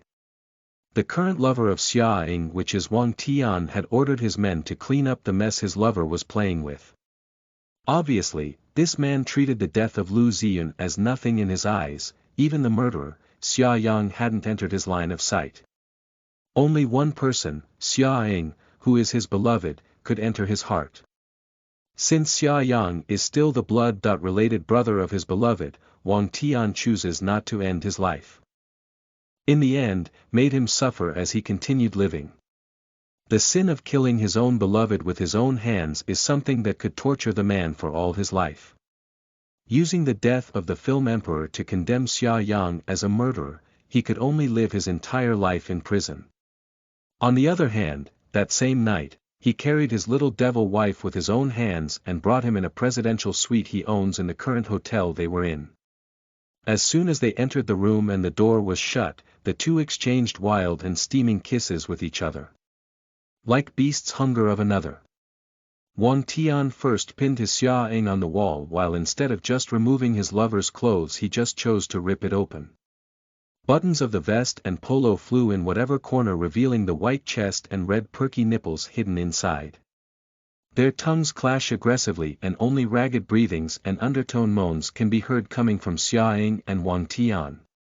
Xia Ying also reached out his hands, clumsy yet careful actions of trying to remove the clothes of his lover, at the same time unbuckled his belt to let his pants fall. Wang Tian is doing the same thing, but unlike the latter's careful and slow movements, he just wildly pulls the pants off his lover without even caring whether the clothing is broken. Seeing that Xia Ying is having a hard time breathing, pulled away an inch and whispered the following words. "Baby, don't forget to breathe through your nose," says Wang Tian, who grunted for a bit before lowering his head to the man's neck and taking a bite. Xia Ying could moan loudly the moment he was bitten. The pain and pleasure are mixing within his body as he raises his neck and exposes his weak throat to the fangs of the predator in front of him. As expected, the man didn't hesitate at all as he grabbed Xia Ying's waist towards him, lightly patting his exposed long yet slender legs. His action means that his lover would wrap his legs around his waist, which Xia Ying understood. He wrapped his legs around Wang Tian's waist only for the latter to bite his collarbones this time. Thankfully, Xia Ying was able to muffle his moan this time. Wang Tian carried his wife and put him on the king-sized bed within the presidential suite. He pulled off his necktie, which was loosely hanging thanks to his lover pulling on it from before, and removed the remaining clothes which were already unbuttoned by Xia Yang before. He then rubbed on his wife's rod, which is now dripping wet through the underwear. Xia Ying's private part hardened under the care of his lover. Even if he is only rubbing above his underwear, the stimulation of being rubbed there and almost all of his sensitive points being played made him twitch like a drowning fish. The heat inside his body started to rise as he could even feel his back hole hungrily opening and closing as if it wanted something big to penetrate it. His body is heating up beyond his control and his sensitivity was heightened to a new level. He couldn't help but close up his trembling legs, sandwiching his lover's big hands in between. Since his clothes were roughly ripped by Wang Tian, there are few traces of redness on his fair skin, plus the bite marks and hickeys which were freshly made before. To the predator eyes of Wang Tian, Xia Ying's current state can be equalized to a delicious fresh meal. His gray eyes were full of desire and lust as he stared at the delicacy called Xia Ying in front of him. The two original small and pink peaks on his chest were teased to the point of swelling redness. When Wang Tian pinched those perky nipples, Xia Ying's body would go soft. Wang Tian did not try to spread those pairs of white jade long legs of his lover, instead started nibbling on his knees, thigh, calf, and ankles. Even Xia Ying's toes were sucked by Wang Tian like it was something delicious. After a while, he moves his mouth to his wife's stomach, using his tongue to lick around here and there. The sound of sucking can be heard as he wanders around Xia Ying's tummy and chest. Those ripe-looking cherries on his neck were thoroughly nipped and sucked until their size doubled from being abused. On the other hand, his left hands continue to rub his wife's rod until it swells to its non-original size. At the same, he thrust his fingers inside his wife's mouth as if imitating something that should be done somewhere. HMMP. Xiaoying was caught off guard and those long fingers entered his mouth and started reaching out deeper in his throat and instantly hold his lover's right wrist, but the difference of strength between the two is too much, adding the fact that his body is sensitive to the point of twitching. He could stop his lover's fingers from digging through the deepest part of his throat. It was painful but pleasurable at the same time. He can feel Wang Tian's middle finger scratching the back of his throat, making him gagged as his drool strolled down from his forcefully opened mouth. His cheeks were covered in a red blush as his eyes were misted with tears. Choke. It was then that he heard his lover's hoarse voice, "Baby, use your tongue properly. I haven't prepared anything from lubricant to condoms. I've only used this suite as a sleeping area. I haven't prepared any of those. We can only improvise with your saliva and cum as lubricant, but I'm going to fuck you raw all night." He, ah. Ha ah, Xia Ying could even respond as his mouth was blocked by fingers, but as if permitting him, he let go of his lover's wrist and instead played with Wang Tian's soft hair. Wang Tian was only startled for a moment until a smile appeared on his face. He wanted to see how much obedience his lover would show him. "Baby, why don't you spread your own legs for me? You see, I couldn't even properly move my left hand because you're squishing it in between," said Wang Tian with an undertone voice, yet it sounded sultry when it was heard by Xia Ying. As expected, Xia Ying heard his words and slightly trembled. Wang Tian waited, but he didn't stop the movement of his hands. He watched as Xia Ying slowly opened his legs while trembling. Obviously, the latter's hesitation is evident. He could even see the redness of Xia Ying's cheeks turning deeper red. Wang Tian smirked and whispered more as if showing his discontentment. "Not enough. Spread it more, baby," says Wang Tian. This time he could feel his lover's trembling more clearly as Xia Ying's teeth grind on his fingers uncontrollably. He watched as Xia Ying opened his legs wider and wider, excitedly lifting his body as if following the rubbing Wang Tian is doing above his underwear. Seeing it clearly now, he could see his lover's underwear soaked with his own pre-cum. He immediately pulled off the only remaining clothing on Xia Ying's body. "Good baby," whispered Wang Tian as he immediately pulled out his finger from Xia Ying's mouth and placed himself in between his wife's opened legs. This time he didn't hesitate to rub Xia Ying's member, at the same time slowly thrusting in his middle finger into that lusty cavern below. After a while, he started inserting the second and third finger inside his anal and started digging as he used his wet with saliva fingers to stretch the hole below. Ah! A pitched moan came out of Xia Ying's mouth as he could feel his lover's fingers forcefully stretching him to the limit while at the same time rubbing his swollen rob. It didn't take a while for his lover to release his seeds. Moreover, it is clear that the shameless man is taking his time to enjoy his expressions. It was at this moment that Xia Ying could no longer bear it and twist his body slowly, even ignoring those fingers inside of him. He laid on the bed chest first and raised his butt for his lover's easy access. Wang Tian watched as his lover sways his white buttocks in front of him and felt his fingers getting squeezed by that wet hidden cavern. What surprised him the most is that Xia Ying even spread those lower cheeks with his own hands. "Hurry. Pull those out. Ha put. Yours in," says Xia Ying, whose eyes at this moment are tinted with desires he couldn't hold back any longer.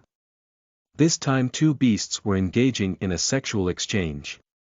Wang Tian felt a shiver climb at his spine when seeing his lover's lascivious face. It was enough to break his restraints almost instantly, but still held a glimmer of sanity. While unbuckling his loose belt and unzipping his pants, he says, "Is it really okay?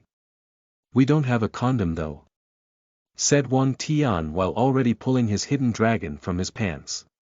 Snorts. Xia Ying snorted at his lover's playful antics and stared at the huge, violet rod proudly pointing its head up to the air. "Shit. That is too big. What the fuck is that size? Monster size ba." Xia Ying's thoughts behind his calm fa.ade. Would it even fit ba?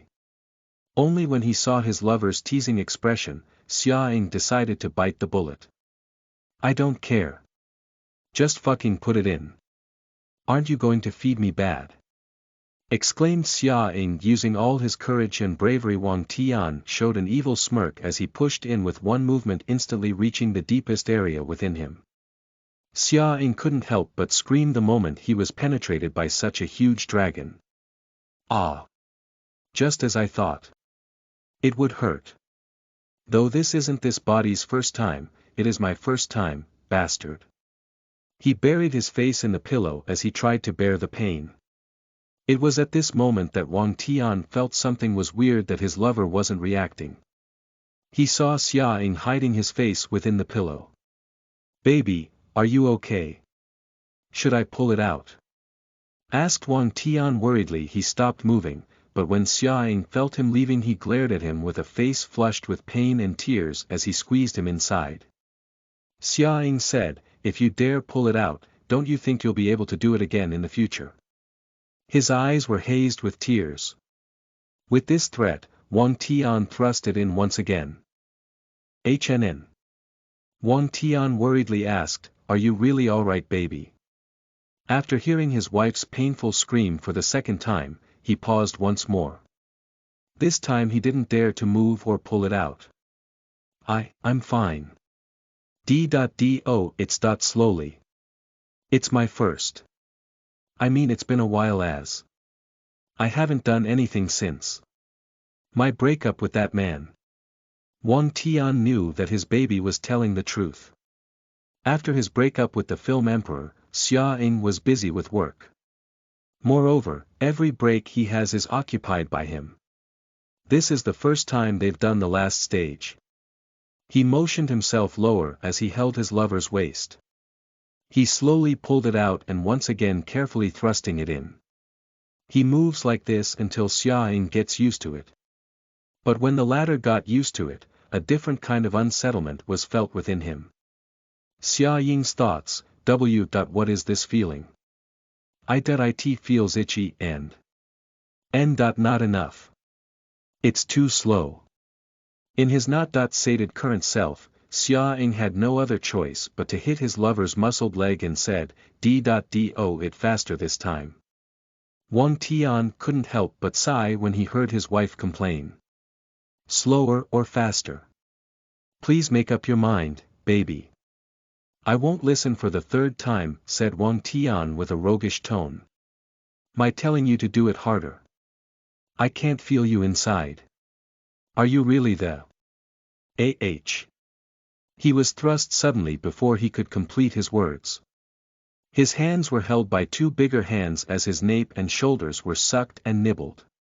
His lower half was continuously penetrated aggressively until only messy moans came out of his mouth. Ah! Ha! NNGH so big. HM. Wang Tian sped up his thrust. Xia Ying on the other hand finally felt that intense pleasure he had never felt in his whole life. He is a clean man ever since he was born, and their bloodline has never been the type to play around with people. He had only given his permission to do such a thing with this man he had chosen as a lover in this world. Thought when he had entered the world after the original had died, he wasn't there when the film emperor and the original Xia Ying was fucking. He only comes over after they did the deed. What he felt at that time was nothing but disgust. This time is different, the person who is doing it is Wang Tian, the person he loves. The emotions and feelings shared between the two are inevitably different than before. Xia Ying thoroughly likes Wang Tian. They've done such a thing all night. Xia Ying had even fainted more than once in the middle, but the insatiable man kept thrusting at him all night. Only when the beast was completely satisfied and fully fed, Wang Tian cleaned him inside and out before going to bed after the bedsheets were replaced with a new one. The man hugged him tightly in his sleep. Those firm arms were like a cage that prevented him from running away. Chapter 27 2.0 Prologue, in system space before the second world. You are listening at novelfull.audio. Once He Anjing opened his eyes, he was once again welcomed by the black carpet of stars. The 5 small dimmed stars in front of him were now less with one. Before him are 4 tiny stars hovering around him. His little moon system was afloat beside him with hesitance in his movement. He Anjing closed his eyes as if he was asleep, but one can see a deep frown in between his eyebrows. The little moon could only wait for a while before he could approach his host. He knew that his host fell in love with Wang Tian more deeply than he allowed himself. This system watched his host indulge himself thoroughly with that emotion they called love. The little moon had executed more world-hopping hosts before his current host just because they failed to control their emotions, falling deeper into each world. He waited. Waiting for his host to calm down on his own. It took an hour before he saw He Anjing opened his eyes, revealing those pair of cold, deep blue irises. "Host, are you all right? Do you wish to rest for a while?" The little system could only watch his host gripped his chest with an ugly expression on his face as if he were befuddled by something. Only for his frown to turn into a false smile. "I'm not resting. Exe, show me the world plots again," replied He Anjing, with his voice turning cold and soulless. He Anjing chose to kill off his heart to continue moving on. Sealing his love deeply within his soul with only that person has the right to unseal it. Together with the immense ache of losing it the moment he left that star. "Okay, host. These are the world plots of the remaining 4 stars. Second star. Business world plot. The lazy legitimate son and genius illegitimate son. The genius illegitimate son wished to become legitimate and control his own destiny by taking the lazy legitimate son's place and replace him. Third star. Music world plot. The king who abandoned his wife for his muse. Replacing his love for his desires, the protagonist Gong threw his wife away for his love of music. Fourth star. Modeling world plot. To be the next supermodel. The protagonist Shou and protagonist Gong wish to stand together at the peak and become both supermodels. Fifth star. Cooking world plot. Capture the heart through his stomach. A cooking competition to capture the heart of the protagonist Gong. L.RG please choose one among these stars, host. After reading through the world plots, he made his choice. "I chose the 3rd star. Answered He Anjing. "Host, you had chosen the 3rd star. Please choose one skill before entering. I have listed the following available skills. Skill list. Art of seduction, singing, playing instrument, conductor. Please choose one skill to train." So the available skills are really connected with the star I'll enter, huh? "I will choose singing," replied He Anjing. "As you wish, host." Before the host enters the training space, EXE has something to inform the host. According to the host's privileges to choose items in the system mall, the host had only used the system mall once in the 1st star.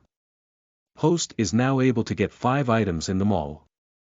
"I am now able to get 5 items from the mall.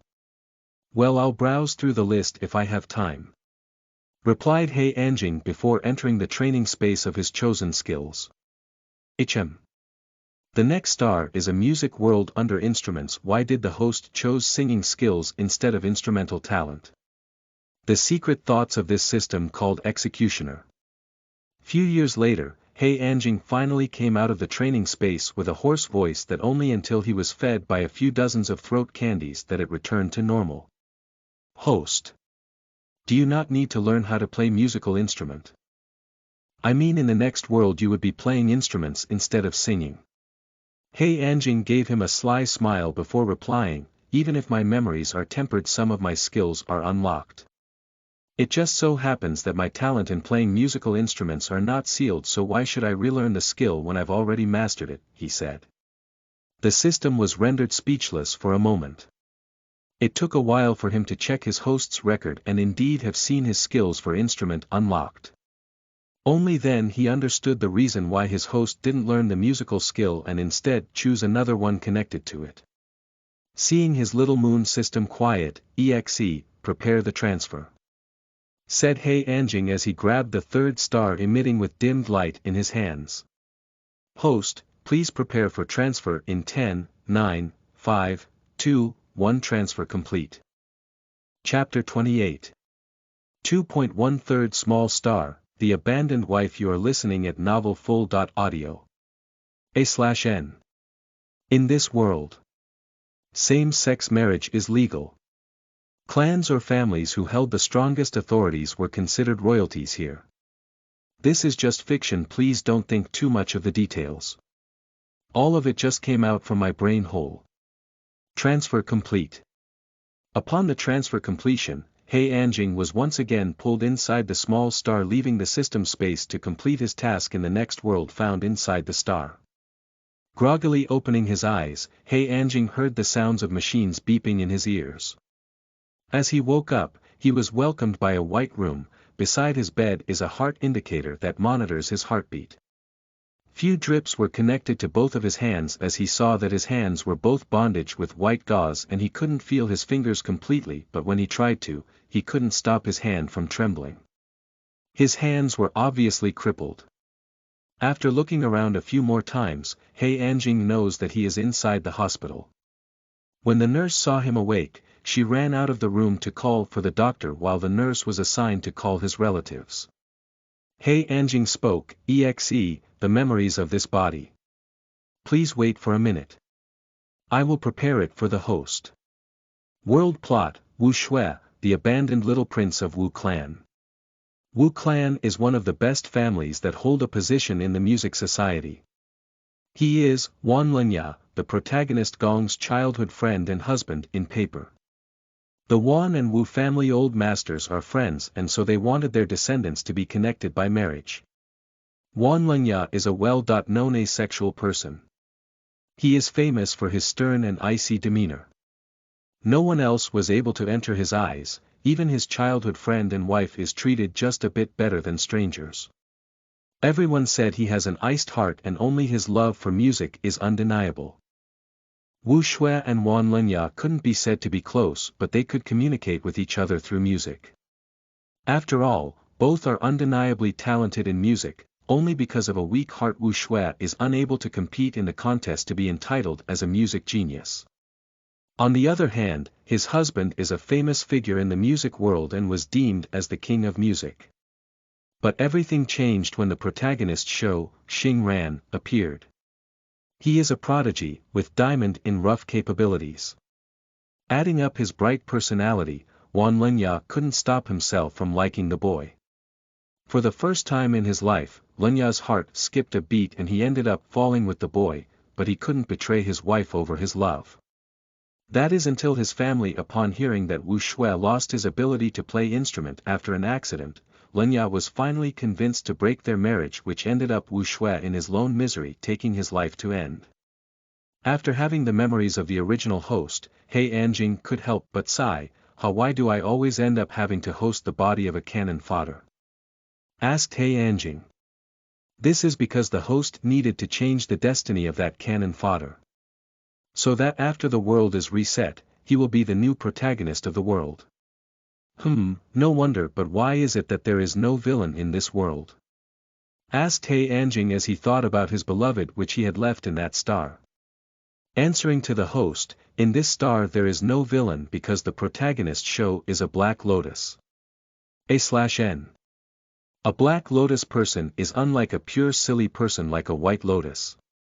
They are those who look very pure and cute and pretend to be harmless and fragile without any ambition.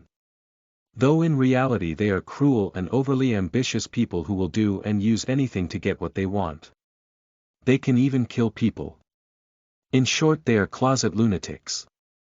A mischievous smile appeared on his face. "Hey, really, this will be really fun then," replied He Anjing.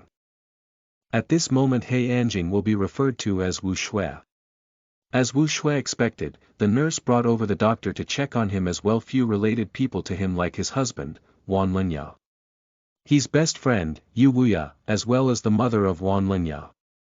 After the doctor finished looking over him, his heart had stabilized, but regarding his fingers. The doctor peeks towards the patient with a weak heart before continuing speaking. Wu Shui just gave him a small smile. "I know about it already. There is no need for the doctor to worry about me scaring myself that I could no longer play any instrument. He spoke nonchalantly as if it were not him who lost the only few things that he treasures and owned. Everyone was surprised by how Wu Shui acted. "I'm sorry about that, Prince Snow," the doctor said with his head lowered. A/N, Shui means snow in Chinese. Prince Snow is how Wu Shui was called in Wu clan. "Please don't worry yourself, doctor. I am fine, but I would like to stay in the hospital for a few days in this room until the strength on my legs return. If there is nothing more, please go ahead and return to your work," said Wu Xia with a gentle voice that soothes anyone who hears it. After hesitating for a moment, the doctor observed the sickly prince on the bed, and seeing no other problems with regards to his body, the doctor left the room after he was allowed to. During the whole conversation, Wu Shui had never once looked at his so-called husband. After all, that person is a stranger and the protagonist Gong. He doesn't wish to dirty his eyes just to see this toy, as he is not in the mood to play yet. Even ignoring that observing gaze that fell on him. Once the doctor had left, silence descended in the area and no one was willing to break the ice for them. Until Wu Shui spoke after taking a deep breath, "Aunt, Wuya, I would like to speak with Lenya alone, please." Wu Shui calls Wan Lenya's mother, aunt, since the Wan family doesn't really accept him as their in-law. The two mentioned people looked at each other, then towards the silent Wan Lenya, before preparing to leave the room as Wu Shui requested. "Shui, I will buy you something to eat. Is there something you wish for me to buy?" asked Yu Wuya. Macarons please," replied Wu Shui.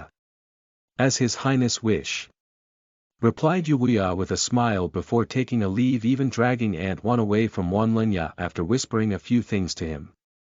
As soon as the two left, there was once again silence in the room. Only Wu Shui, who is seated on the hospital bed, looked at the scenery outside his window. Watching the not completely bloomed plum flowers outside his room. Spring hasn't arrived yet, but the flowers have already started budding. Wu Shui, who doesn't want to look at the protagonist Gong, just enjoyed the scenery outside his opened window instead. Wan Lenya just stared at him, waiting for him to speak while seating at the couch within the room. With his slender back facing his husband, "Lenya, do you have someone you love?" Wu Shui asked, but didn't even look at Wan Lenya to see his expressions. Wan Lenya suddenly frowned before thinking how he was supposed to answer, only for Wu Shui to speak once again. "The plum flowers had bloomed twice and will be thrice in these few days. So, you must give me an answer regarding that promise 3 years ago." Wu Shui is talking about 3 years ago, just after they learned that they will be engaged. The original Wu Shui asked Wan Lenya a single question under the plum trees. "Can you try loving me? I will give you 3 years to decide." This is Wu Shui's last compromise with Wan Lenya, who he had in his heart. This person waited 3 years intently for this cold-hearted man's answer, only for him to receive a divorce agreement as he opened his eyes, losing everything he cares for and treasures, which leads for him to end his own life. Wan Lenya was born asexual, that's what he also thought so, until he met Xing Ran, who made his heart beats for the first time, making him feel some sort of attraction towards the latter. But that doesn't mean that Lenya didn't care for Wu Shui. After all, only this person treated him like a normal person all his life. So, even though it is small, Wu Shui occupies a part of this cold man's heart.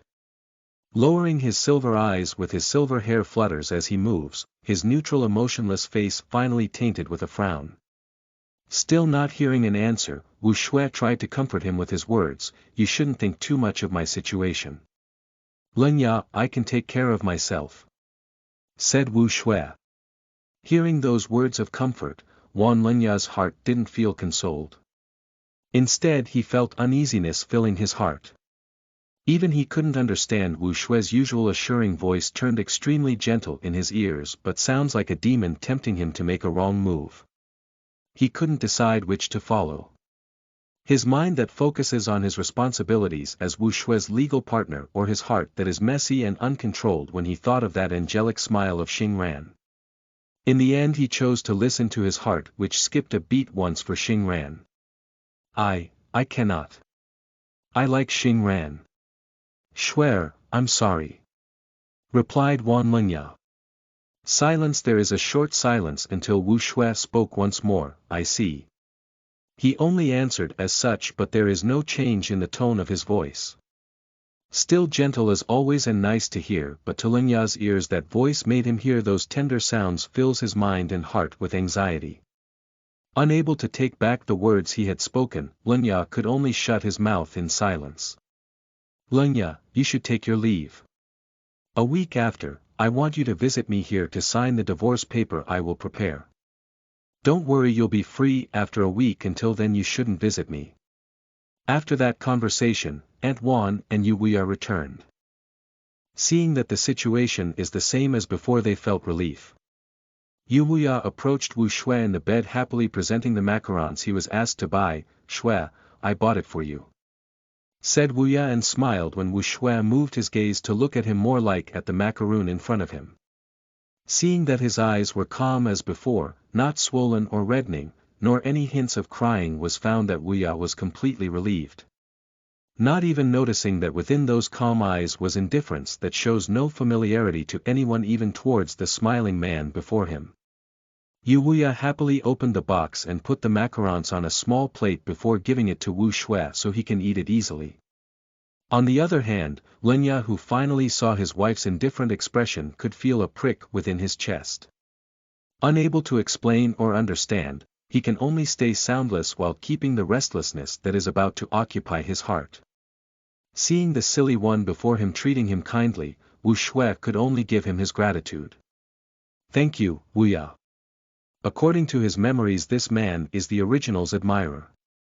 Even when Linya, who finally saw his wife's face, which is the same as he remembers, but for some unknown reason seeing that calmness towards that beautiful sickly figure on the bed not only made him not feel any familiarity, and he felt anxious instead. In his heart there is something wrong, but he couldn't point out where. He could only frown to express his confusion. Chapter 29.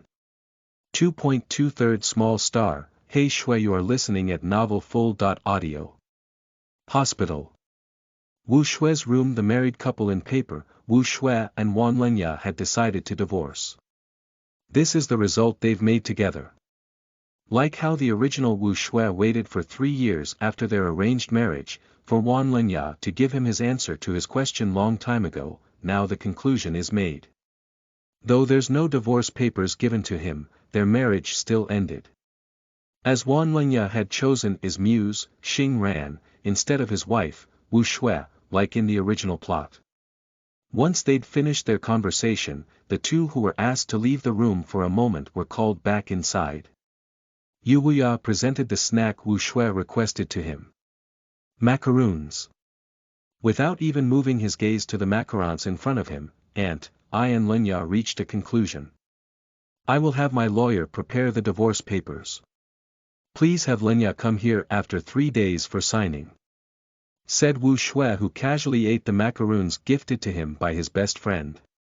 The two who just returned in the room showed a stunned expression as they heard what Wu Shui just said, and when they saw Wan Linya reluctantly nod his head, they believed that these two talked about it properly.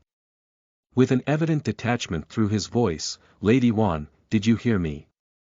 Asked Wu Shui with a smile that is not a smile. While the Lady of Wan can only nod it, agreeing to the prince's request, but all she can feel is remoteness to this prince's tone. Lady Wan knew that she was already being treated as a stranger.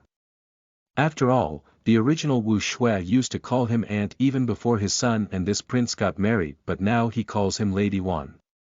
Calling her in this formal manner gave her the feeling that Prince Snow is now treating her Wan clan as strangers and not as his in-laws. Her heart was full of anxiety for no reason. Yes, I will ask Linya to meet your highness a week after, replied Lady Wan. Completely uninterested in the mother and son at all, Wu Shui resumed eating his macaroons with trembling hands, but he didn't seem to mind his weak fingers at all. Lady Wan, upon seeing her little-in-law in such a state, she couldn't help but feel that she did something wrong. After all, the one who asked her son to divorce her little-in-law was her and the clan. Seeing her little-in-law throws no tantrum in accepting the divorce with her son, she couldn't help but think that something had gone wrong, especially seeing her sons frown while stealing glances at Wu Shui, who is ignoring their presence like they don't exist in his world at all. This kind of Wu Shui made her feel uncomfortable, like she made someone an enemy she couldn't afford to have.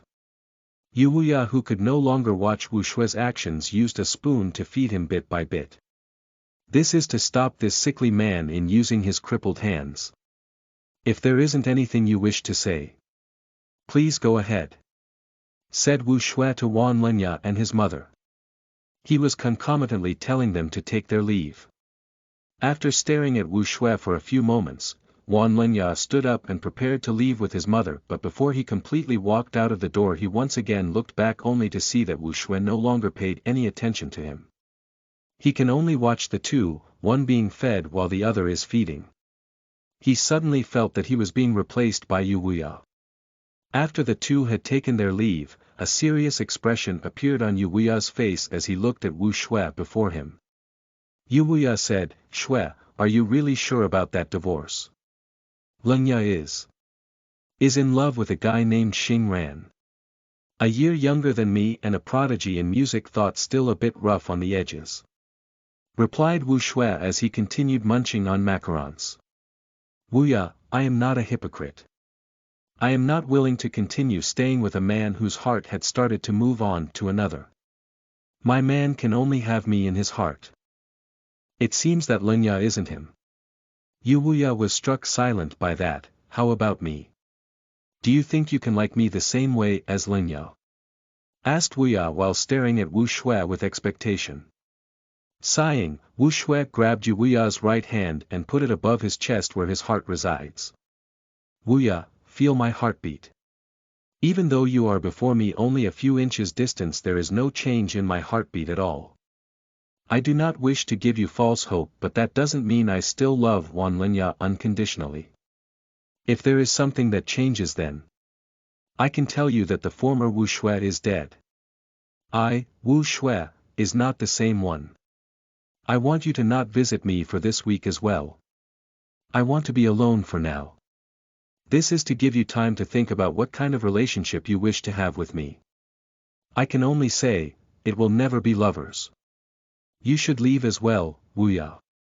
I want to sleep," Wu Shui said as he laid back on his bed and closed his eyes. Yu Wuya, who noticed that Wu Shui had really fallen asleep, could only properly cover him with a blanket before turning off the lights of the room and closing the door behind him silently. "Sleep well, Shui." As soon as he got out of the room, Yu Wuya bumped into Wan Lenya, who was standing at the wall near the door. It seems that he heard their conversation. He was expecting at least to hear Wu Shui cry out in Yu Wuya's presence like before, that's how it usually is. But he never expected to hear those words coming out from Wu Shui's mouth. The words like, "He no longer loves him the same as before." Only when he heard Wu Shui says that Lenya realized that the changes that took place inside that room, Wu Shui treating him and his mother as strangers, and the ending between their marriage is all real. It is not a small matter as he thought it was. Even the friendship they had in their childhood will disappear at the moment he signed those divorce papers. Seeing Wan Lenya, Yu Wuya could only frown. "You heard Shui. He doesn't wish to see any visitors for 3 days. You should leave too because he is already asleep," said Wuya as he walked away. Wan Lenya only looked at the closed door of Wu Shui's room before walking away as well. After the two truly left the area, Wu Shui opened his eyes once again. "EXE, I would like to retrieve a beautifying pill and bone reconstruction pill from the System Mall. I would like to inform the host that taking the bone reconstruction pill will be extremely painful and recommend for the host to buy a painkiller." "Is it really that painful? Then I will listen to you. Get me that from the System Mall as well," replied Wu Shui.